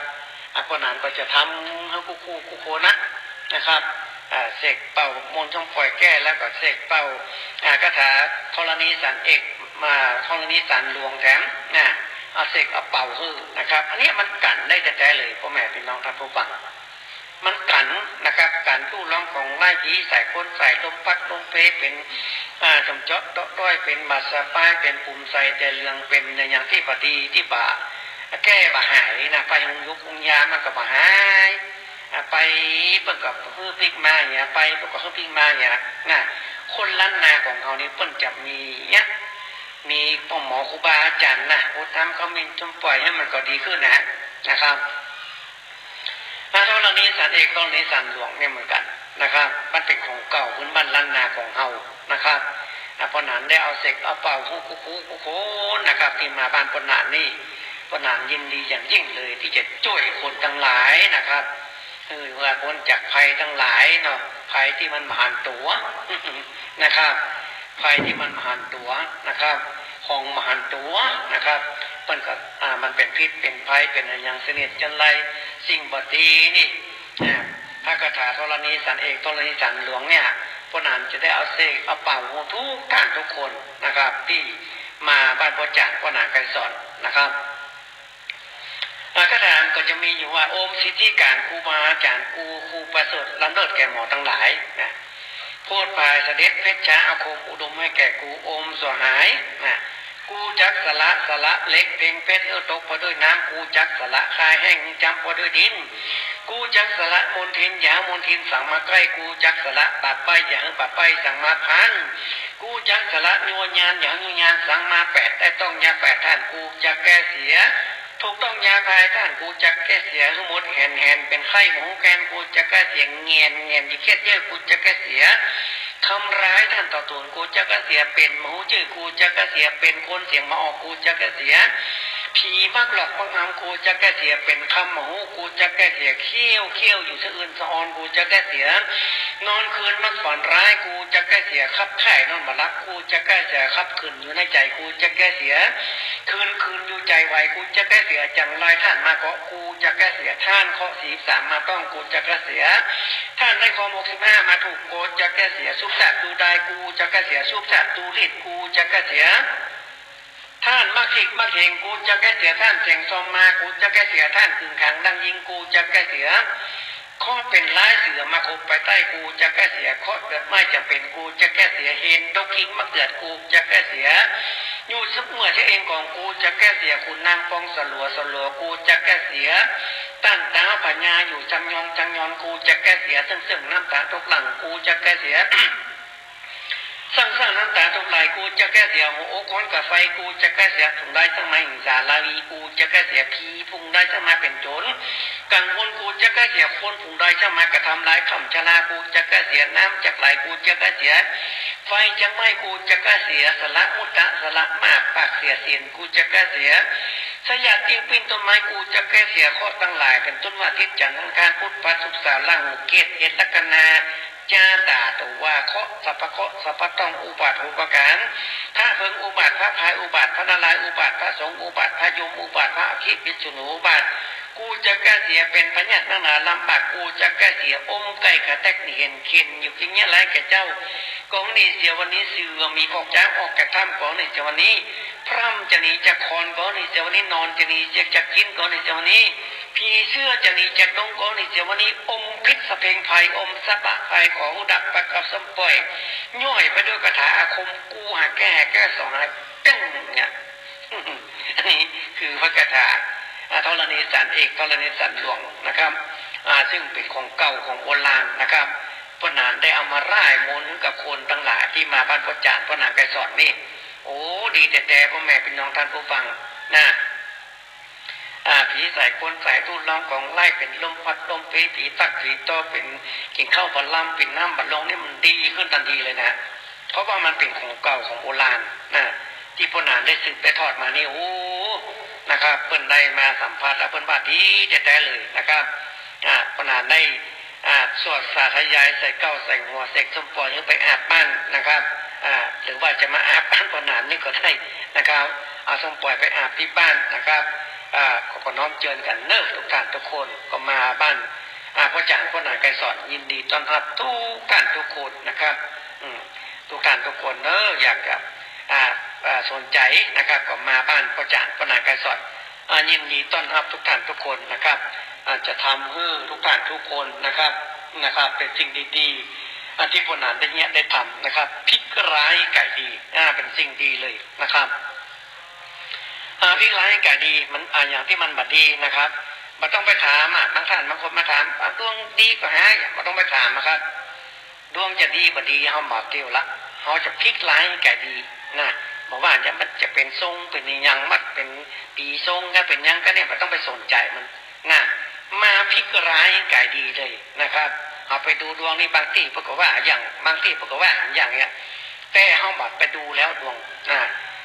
เขาก็ต้องมาทำพิธีกรรมที่บ้านพระนางนี่มาพลิกร้ายกลายดีเลยเอาไปต้องไปสนใจเรื่องเลขเรื่องดวงอย่างทั้งหลายนะมาพลิกร้ายให้กลายดีเลยเป็นสิ่งดีๆเลยพ่อแม่พี่น้องท่านผู้ฟังทั้งหลายนะครับที่พระนางได้ทำนี่เป็นสิ่งดีแต่เลยนะครับของดีรสแปดนี่สังเกตลองบนส้มเปิดแก้ทั้งหลายนี่และนอกจากนั้นมันก็มีนะครับมีเตียนคนไหนมาบ้านพระนางนี่ก็จะมีเตียนไปให้บูชาด้วยนะครับเตียนให้บูชาด้วยนะครับอาจจะมีเตียนแม่พระธรณีปิดมวยผมนี่โอ้ดีพ่อแม่เป็นน้องท่านผู้ฟังนะครับเอาไปจุดไปบูชาที่บ้านติดจองนะครับจะอยากจะขายที่ขายโอนก้าติดป้ายมาได้ก็บอกกับว่าได้ขายเต้าประเดียวนะครับเตียนแม่พระธรณีนี่ไปจุดไปตามที่สถานที่ที่เราจะขายเป็นบ้านเป็นจองเป็นที่ดินกันเนี่ยเอาไปได้บอกแม่พระธรณีถ้าเราได้บอกแม่พระธรณีเตียนแม่พระธรณีไปจุดไปตามไปบูชาบอกคือแม่พระธรณีเปิดจบเปิดหลักเปิดทางเลยกันไหมนะมันก็จะได้ขึ้นได้ขายเพราะว่าเปิ้ลทำหลายคนละเปิ้ลก็มีประสบความสำเร็จเนาะหลวงพ่อหนานจะบอกวิธีการจุดธูปนะครับเตียนแม่พระธรณีนี่เอาไปจุดบ้านจุดจองจะไปบูชาที่บ้านที่จองนะครับก็เป็นสิ่งดีกับบ้านกับจองเป็นมงคลกับบ้านกับจองนะครับแต่มาท่านที่จะขายที่ดินเนี่ยต้องเอาไปตามที่ดินที่เราจะขายเอาไปจุดไปตามนะครับเพิ่นก็ว่าคาถาตัวโอมเมกะมะอุตัสสะเกสีสโตยะถาคงคาโสตังตวัตตันติมาระเสนาปะละทิตาทิโตสิตังปริยันติวิทังเสติอาเสสโตนะโมพุทธะเนี่ยเนี่ยบอกกล่าวแม่พระธรณีเวลาจุดเทียนเอาไปยาน้ำลงแผ่นดินนะครับเอาน้ำสะอาดมาแก้วหนึ่งหยาดน้ำลงแผ่นดินว่าคาถาแล้วก็หยาดน้ำลงแผ่นดินห้ามมิห้ามหมายออกเดียวภาษาตุแม่พระธรณีผู้เป็นใหญ่ในแผ่นดินบัดเดี๋ยวนี้ข้าจะขายที่ดินที่นี่ก็ขอได้ขึ้นได้ขายเนื้อขอแม่พระธรณีช่วยตัวแห่งข้าได้ประสบการณ์สำเร็จห้ามมิห้ามหมายออกคนเดียวเตียนแม่พระธรณีนี่ดีได้เลยเพราะแม่เป็นน้องท่านผู้ฟังบ้านพนาใครอยากจะมาประชุมบูชาของน้องเยินนะครับเอาไปจุดไปบูชานะครับเป็นสิ่งดีๆเลยนะครับสิ่งดีๆเลยนะครับเตียนแม่พระธรณีเวลาเฮาเนี่ยอย่างกับขี้ดินเนี่ยเกี่ยวกับดินเราต้องใจเตียนแม่พระธรณี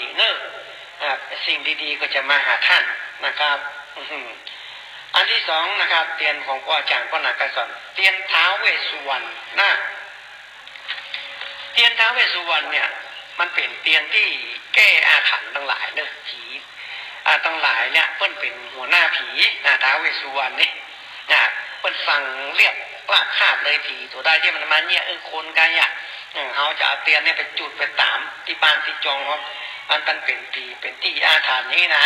เพิ่นจะเอาเตียนท้าวเวสสุวรรณไปแก้เคล็ดไปจุดไปตามไปบูชาที่บ้านที่จองที่ผีมันนักพูดง่ายๆเนาะท้าวเวสสุวรรณนี่จะชนะหมดเวสสะพุทธาอย่างกระถามันมีผู้ต่างก็จะได้เอาเงื่อไปนะครับอันนี้เตียนผู้นานได้เนี่ยได้ทำเนิกใครอยากจะได้สนใจอยากจะมาปุจจุมปุจจากับน้อมเจิญแต่ถ้าเราสนใจก็มันเป็นยังฟังมาได้เนาะนะครับเตียนต่อไปคือเตียนอินเกี้ยวมหามงคลเนอะเตียนอินเกี้ยวมหามงคลนี่มีสองอย่างมันเป็นของผู้วินัยไวนะครับมันไม่วางเป็นลงดับกับเขื่อนบาละเป็นได้เอามอบหมายให้พวกนั้นไกสอนซึ่งเป็นลูกเป็นหลานนะครับเตียนอินเกี้ยวมหามงคลในเรื่องครอบครัวเนี่ยมันจะเป็นปัญญาอินกอดกันครอบครัวมันที่มันละหองละแหงมันมีอย่างที่มันบัดดีเข้ามาในครอบครัวเป็นกิ๊กเป็นจู้ขึ้นอย่างบัดดีนะเพื่อนจะเอาเตียนอินเกี้ยวมหามงคลให้ไปจุดไปตามผู้ในวัยนะครับเพื่อนได้ลงรับกับการเพื่อนเอาไว้ให้ผนังไกสอนเตียนอินเกี้ยวมหามงคลนี่จะมีสองอย่างแรกนั้นครอบครัวดีมีจบมีลาภอย่างที่สองนะครับเป็นเตียนอินเกี้ยวเหมือนกันแต่จะเป็นเตียนอินเกี้ยวดอกบัวคำเข้ากาบอันนี้จะเป็นดอกบัวคำเข้ากาบที่เป็นของครูบาเจ้าศรีวิจัยพวกของพระอุ้ยในวัยอยู่ในเล่มเดียวกัน อันนี้ก็เป็นสิ่งดีมั้งนะครับอินแก้วมหามงคลนี่มีสองอย่างเรื่องครอบครัวเรื่องการเรื่องขายเรื่องอยู่เย็นเป็นสุขนะครับอันนี้เตียนบ้านปนหนานเนอะน้องเชิญกันใครสนใจก็มาเลยที่การเกษตรเทศบาลนี่เดี๋ยวท้ายรายการก็เนอะปนหนานจะบอกโบโทตอนนี้ยังมาบอกเรื่องเตรียมประกาศไปก่อนเตียนพระไตรปิฎกครอบจักรวาลท่านเคยหันก็ในหนังสือสวดมนต์อย่างกันหนังสือที่เพิ่นมีหูพระไตรปิฎกที่เพิ่นกดไปกดมางอไปงอมาแล้วมีอุณาโลมอยู่ตั้งปลายนะอันนี้แหละเตียนพระไตรปิฎกพวกนั้นได้น้อมนำเอามาแบ่งมาทำเมื่อกับโคนพื้นบ้านล้านนาอยู่ในศาสนาพระพุทธเจ้าเนี่ยได้จุดได้ตามได้ปุจจุมปุจจานะครับเตียนพระไตรปิฎกครอบจักรวาลนะครับตั้งปลายอุณาโลมมันจะมีข่วมไปทางซ้ายเนาะแล้วจะมีสุดยอดนั่นคืออิสวาสุนะครับอันนี้คือพระพุทธพระธรรมพระสงฆ์อยู่ในยอดเตียนของเรานะครับก็เป็นสิ่งดีๆเลยเตียนพระไตรปิฎกครอบจักรวาลนะครับเอาไปจุดไปตามนะเป็นมงคลอย่างยิ่งเลยเขาจะพบจะปะแต่สิ่งดีๆนะครับเตียนพระไตรปิฎกครอบจักรวาลนี้ก็จะมีคาถาอยู่นะครับเพราะว่านะโมเรียบร้อยแล้วก็ว่าคาถาหัวใจพระไตรปิฎกนะครับอะปามาจุปะสิมะสังอังคุสังวิทาปุกยปะแล้วก็ว่าสัก3 รอบอะปามาจุปะสิมะสังอังคุสังวิทาปุกยปะของผู้ปะแต่สิ่งดีๆอันนี้แหละเป็นคาถาพระไตรปิฎกครอบจักรวาลนะครับใครอยากสนใจอยากจะปุจจุมปุจจากับน้อมเจิญเนิกบรรพจารย์พระนางไกรสอนมีให้ปุจจุมปุจจานะครับเป็นสิ่งดีๆในพื้นบ้านล้านนาของเรานะครับเตียนพระไตรปิฎกครอบจักรวาลนะครับพระนางได้ทำขึ้นมามีคนตอบรับนักแต่เลยนะครับเป็นสิ่งดีๆเพราะว่าพระไตรปิฎกนี่เป็นของศาสนาพระพุทธเจ้าของเรานะครับมันเลยเป็นมงคลอย่างยิ่งเลยนะครับเตียนต่อไปครับเตียนป่าเงินป่าทองเตียนป่าเงินป่าทองนี่มี2 อย่างป่าเงินกับป่าทองมันป่านะครับมันป่าเงินนะครับจะเอาหัวเอาปากป่านี่ขึ้นตังบนเตียนอันนี้คือไปค้าไปขายสำเร็จมีโชคมีลาภแล้วแถมอันหนึ่งจะเอาหางขึ้นตังบนเตียนจุดลงตั้งหางลงจุดตั้งหางลงนี่ได้จบได้ลาภอย่างเดียวนะครับถ้าจุดตั้งปากลงนี่จะได้ไปกาแม่นขายหมามีจบมีใจสำเร็จเด้อเนาะอันนี้เตียนป่าเงินป่าทองนะครับอันนี้เป็นของผู้น้อยวัยนะครับที่พระนางได้สืบมาครับเปิ้นไม่มอบหมายให้ผู้อาจารย์พระนางไกรสอนนะครับเวลาไปจะประจุไปบูชาต้องว่าคาถาตัวเองนะครับองโตโตตุติโตโตโอกาสินวากะปันนวากะเสกคาถาตัวเองเวลาจะจุดเทียนนะครับเทียนป่าเงินป่าทองพระนางจะได้ ภายมาก็น่าจะแนะนำและจะเขียนคาถาโดยนะครับเอาไปประจุมปุจจาได้จบได้หลักการใหม่ภายมาเทียนป่าเงินป่าทองแถมอันนึงคือเตียนอย่างเตียนพระศรีวลีพ่อแม่เป็นน้องท่านผู้ฟังจะมีหูพระศรีวลีเปิ่นไปแบกโลงแบกไอ้กดนะมีมอกามีบาดอันยังเปิ่นจะกรรมพระศรีวลีอยู่ในเตียนอันนี้การแม่นใครมานะมะเป็นจกมีใจไปทางไหนเปิ่นฮักเปิ่นหูเตียนศรีวลีนี่เป็นสาวกของพระพุทธเจ้าพระพุทธเจ้าไปทางไหนเปิ่นจะต้องเอาพระศรีวลีไปตุยเพราะว่าเป็นตัวโจกตัวลาดของพระพุทธเจ้าพระพุทธเจ้าก็ยังไม่ได้จกได้ลาดได้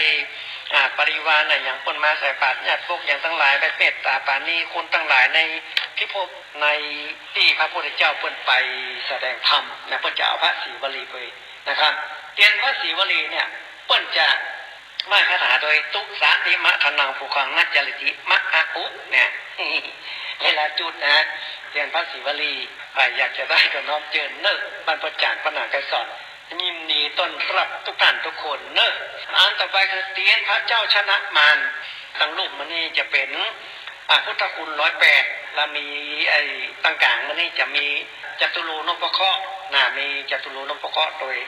เตียนพระเจ้าชนะมารเนี่ยมันจะมีนกยุงคำตัวอันนี้ก็เอาไปจุดไปตามนะครับก็เป็นสิ่งที่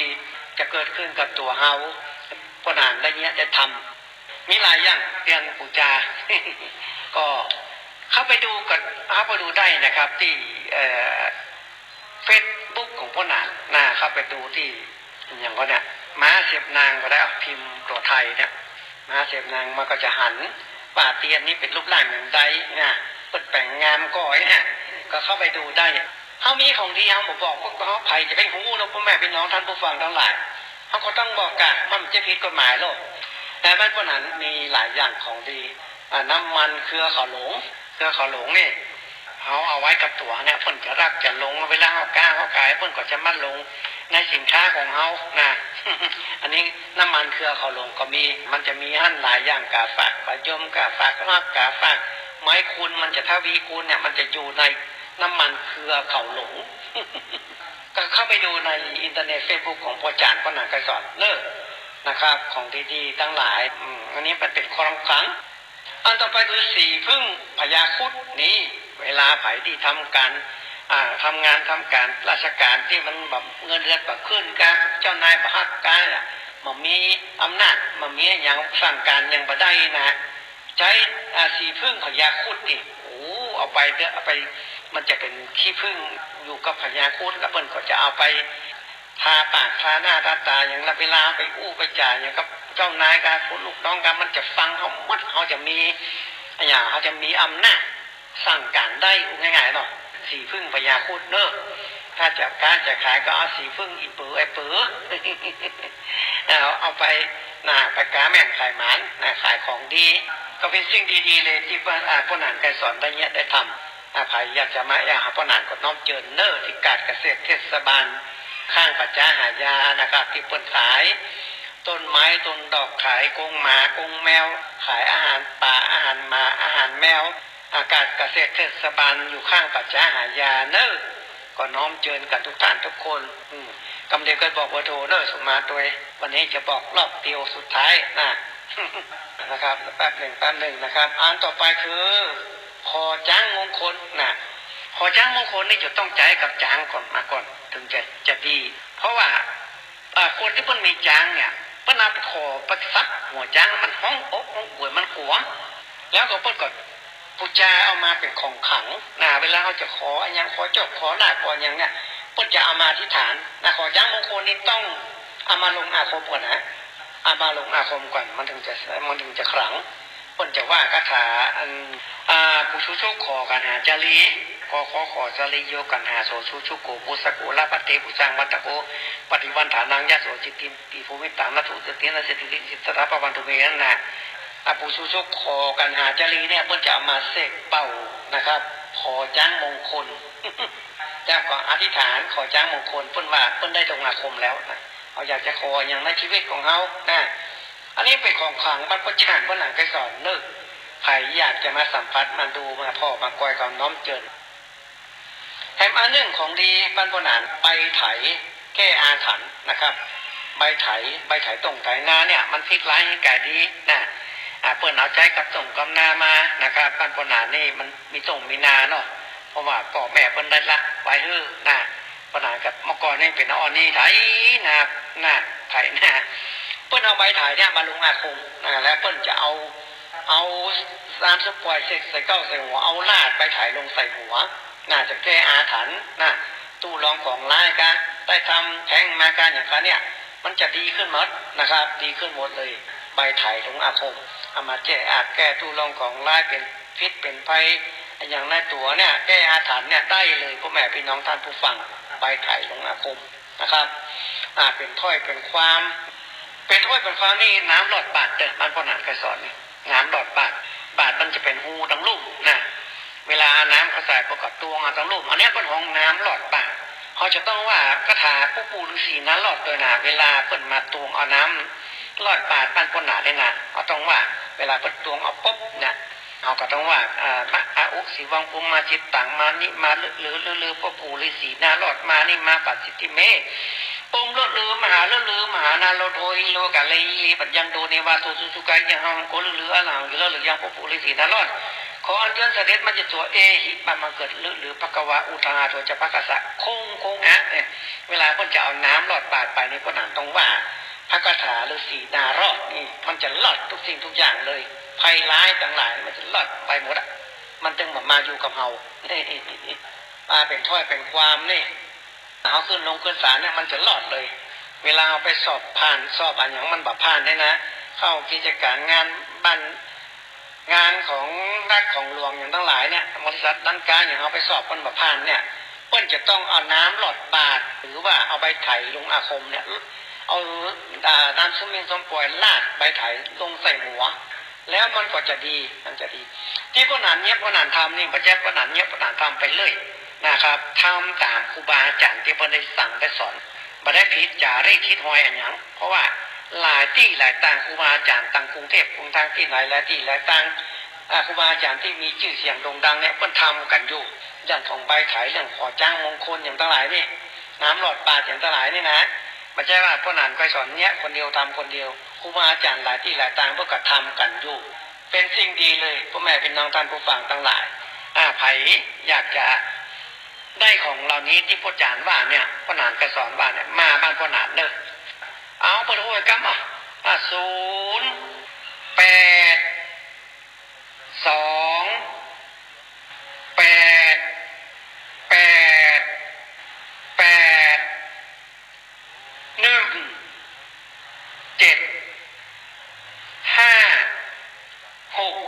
อันนี้เบอร์พ่อหนานก็สอนเด้อใครอยากจะได้ของดีอยากจะยังก็โทรมาหาก่อนก็ได้นะครับเบอร์ของพ่อจารย์พ่อหนานก็สอนยินดีต้อนรับทุกท่านทุกคนเนอะยินดีแต่เลยมีของดีหลายอย่างที่พ่อหนานจะคือไปคนไหนมาบ้านพ่อหนานเนี่ยนะมาบ้านพ่อหนานมาพลิกไล่ไก่ดีทำอย่างนี้มันดีขึ้นในชีวิตอย่างที่มันลุ่มๆดอนเนี่ยชีวิตมันแบบผ่านอย่างมันยังมันเป็นถ้อยเป็นความกันมันอย่างปฏิกับบ้านกับเฮากันบ้านจองห้องของลูกหลานตันเต้าเฮากันเนี่ยมันเป็นอย่างปฏิเข้ามาเนี่ยพ่อหนานจะเอา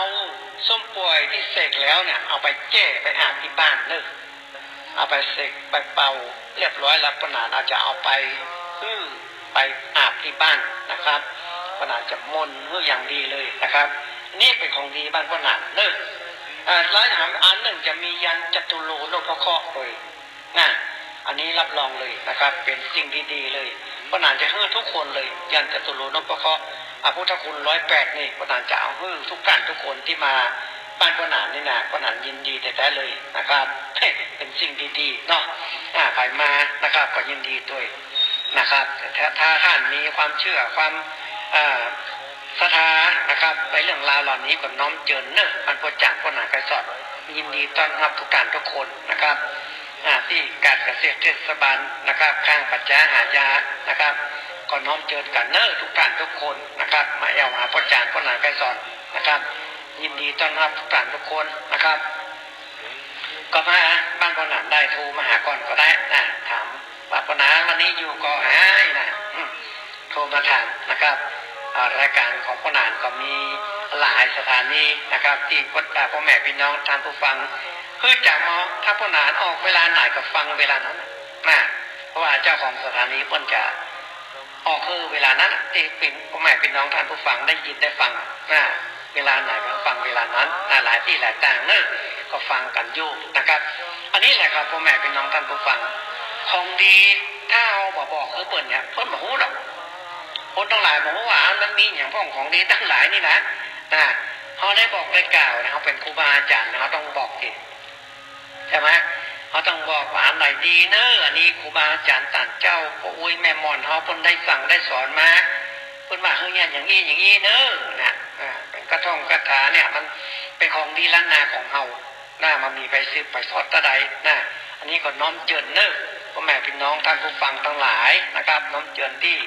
อาจจะมาสัมผัสในเรื่องราวเหล่านี้นะครับน้อมเจิญกันทุกท่านทุกคนอันยินดีได้เลยนะครับของดีมีนักมันกว่าไหนนี่ฮะใครจะหามือจันทันดีจะซื้อรถใหม่จะออกรถใหม่นะครับจะซื้อโทรศัพท์จะซื้ออย่างเข้าบ้านเข้าจองนี่นะมาถามก็หนามก็เนิ่นจะเป็กตูปลดพระคืนมันใหม่ตั้งศาลพระพุทธยกเสาเอกกินแขกแต่งงานเขาก่อนแต่งงานเนี่ยอยากจะได้ลงทานนี่นะหรือว่าอยากจะได้อะไรวะคุณทองโต๊ะจีนโต๊ะจีนก็มี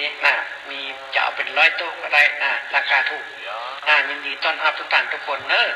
มาปรึกษาหารือก่อนก็ได้นะครับมา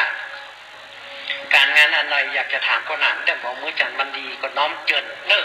ยินดีต้อนรับทุกท่านทุกคนนะครับยินดีแต่เลยนะครับของดีบ้านก็หนามมีนักนะครับมีนักมีหลายอันนี้ว่ามานี่น้อยเดียวก็ได้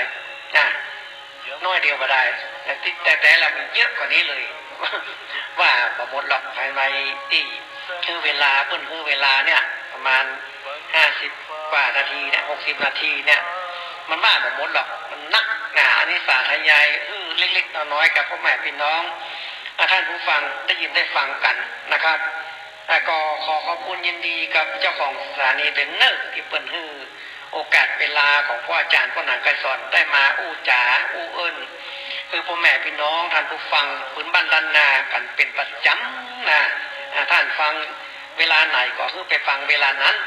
เพิ่นมาจำกัดเวลาบางทีเพิ่นก็ออกมาตรงเวลาก็มีนะครับก็ฟังกันไปเรื่อยๆนะครับอันนี้เป็นสิ่งดีที่พ่อหนังไกรสอนได้หยิบยื่นให้กับพ่อแม่พี่น้องนะครับพื้นบ้านล้านนาของเฮาผู้การทุกคนบัดเลือกว่าใครตุกใครรวยทันใดนะครับ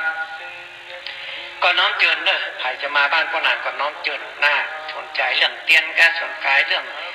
จะกล้าจะขายกล้าสมคงเรื่องของพิษร้ายไก่ดีกล้าตู้ลงของไล่ดีใส่ก้นใส่ลมพัดลมเพเป็นบาสบายกันนี่พ่อหนานมาเด้อพ่อหนานจะทำนะครับกับบรรดาพ่อแม่พี่น้องท่านผู้ฟังทุกท่านทุกคนนะครับมาเลือกที่ฮักมักที่จังอย่างทำเหมือนกันหมดน้อมเจิญเนอนะครับยินดีต้อนรับทุกท่านทุกคนนะครับมาบ้านพระอาจารย์พ่อหนานไกรสอนแล้วก็ท่านจะได้พบกับสิ่งดีๆนะครับที่พ่อหนานไกรสอนได้เยียดได้ทำได้ห่ำได้เรียนมานะครับในศาสนาพระพุทธเจ้าของเรานี่ตรงวันนี้เอาพระพุทธเจ้านั้นเป็นหลักเพราะว่าพระพุทธเจ้านี่เปิ่นเป็นศาสดาเอกของโลกเป็นพระสมณะโคดมบรมครูนะครับทำให้คนในศาสนาพระพุทธเจ้าเนี่ยยอมรับว่าเป็นสิ่งดีนะครับสิ่งดีที่คนพื้นบ้านล้านนาที่อยู่ในหล่มเงาศาสนาพระพุทธเจ้าเนี่ยได้กราบได้ไหว้แล้วก็มันก็เป็นสิ่งดีเกิดขึ้นกับคนนั้นครอบครัวนั้นอันนี้คือสัมผัสได้พ่อแม่พี่น้องท่านผู้ฟังเรื่องของศาสนาพระพุทธเจ้าในสัมผัสได้เลยใครเข้าหาศีลทำไหว้พระสวดมนต์ใส่บาตรอย่างเนี้ยมันจะดีทันทีเลยตรงกันข้ามกับคนที่ฆ่าสัตว์รัดชีวิตไปลักของเปิ่นกั๊บไปเล่นลูกเล่นเมียเปิ่นกั๊บไปผิดศีลผิดธรรมอย่างทั้งหลายนี่ขี้จุกขี้ไล่ไปโกหกหลอกลวงไปกินเหล้าเมายาสัมมาเลทีเมาหมอมีศีลนี่ทำในตัวไอ้เอาเถอะชีวิตบรรลุพ่อแม่เป็นทางการผู้ฟังคนใดอยู่ในศีลในธรรมอย่างพ่อแม่พี่น้องท่านผู้ฟังที่เพิ่นฟังกันในวันนี้เพิ่นมีศีลมีธรรมทำมาประกอบสวดมนต์เจริญภาวนานะครับเพิ่นอยู่กับลูกกับหลานอยู่ในสถาบันครอบครัวเพิ่นก็มีความสุขอัน นนี้แหละครับศาสนาพระพุทธเจ้าของเรานี่เป็นสิ่งดีเลยนะครับเป็นสิ่งดีที่เราได้กราบได้ไหว้ได้สานะเพราะว่าสิ่งทั้งหลายที่พวกนั้นได้เยียดได้ทำเนี่ยมันก็มาจากศาสนาพระพุทธเจ้าเนี่ยเป็นกรรมสวดกรรมได้ทั้งหลายเนี่ยจะเป็นกระท่องคาถาทั้งหลายเนี่ยที่พวกนั้นได้เอามาบอกมากล่าวเลยนะเพราะเป็นสิ่งดีๆทั้งนั้นเลยนะอย่างคาถาเมตตาใหญ่เมตตาหลวงเนี่ยนะครับที่มันมีอยู่บรรทัดที่3ที่ตันจลังนิสิโนวาสยาโนวายะตัสสะวิกตะมิโทเนี่ยแค่นั้นเองก็เป็นคาถาเสน่ห์เมตตามหานิยมละนะมันนี้อยู่ในสวดมนต์ของศาสนาพระพุทธเจ้าของเรานะครับอันนี้ยังเป็นน้ำจิ้มย่อยๆก็ได้ที่จริงแล้วมันเยอะกว่านี้เรื่องราวของที่คนเฒ่าคนแก่สมัยโบราณเป็นมีปัญญาภูมิปัญญานะเป็นนายแปลงดีไว้ลูกแปลงทุกข์ไว้หลานคือหมู่เฮาได้สืบได้ทอดกันมาจนถึงทุกวันนี้นะครับก็เป็นสิ่งดีเลยที่พวกนั้นได้สอนได้น้อมนำนะครับก็ขอยกมือชิมนิ้วไว้สาทุกการทุกคนเหลือเวลาแค่น้อยเดียวที่จะได้คืนเวลาให้ต่างสถานีเพิ่นไปนะครับแล้วเอาบอกเบอร์โทรหลังกันก็ได้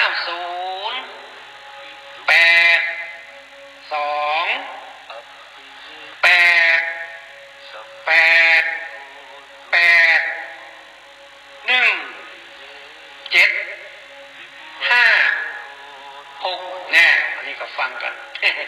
เป็นเบอร์ประจานปนังไกสอดนะครับยินดีต้อนรับทุกท่านทุกคนนะครับก็น้อมเชิญกันใครจะมาแอลบ้านปนัน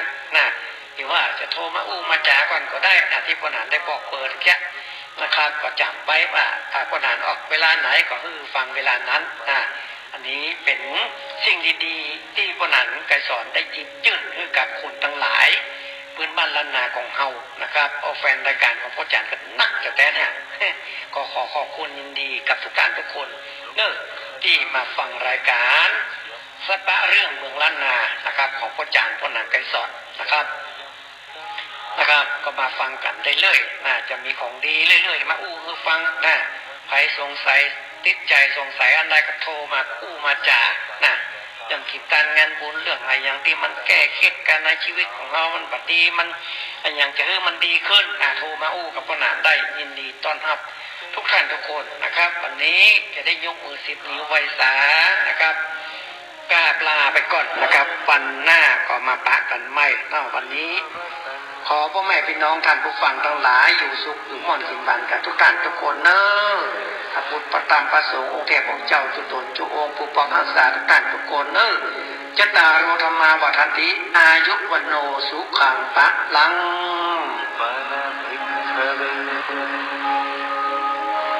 ดุขนิโรธอริยสัจจัง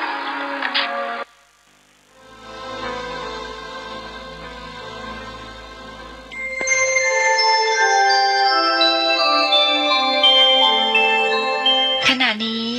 ท่านกำลังฟังสถานีวิทยุกระจายเสียงพระพุทธศาสนา FM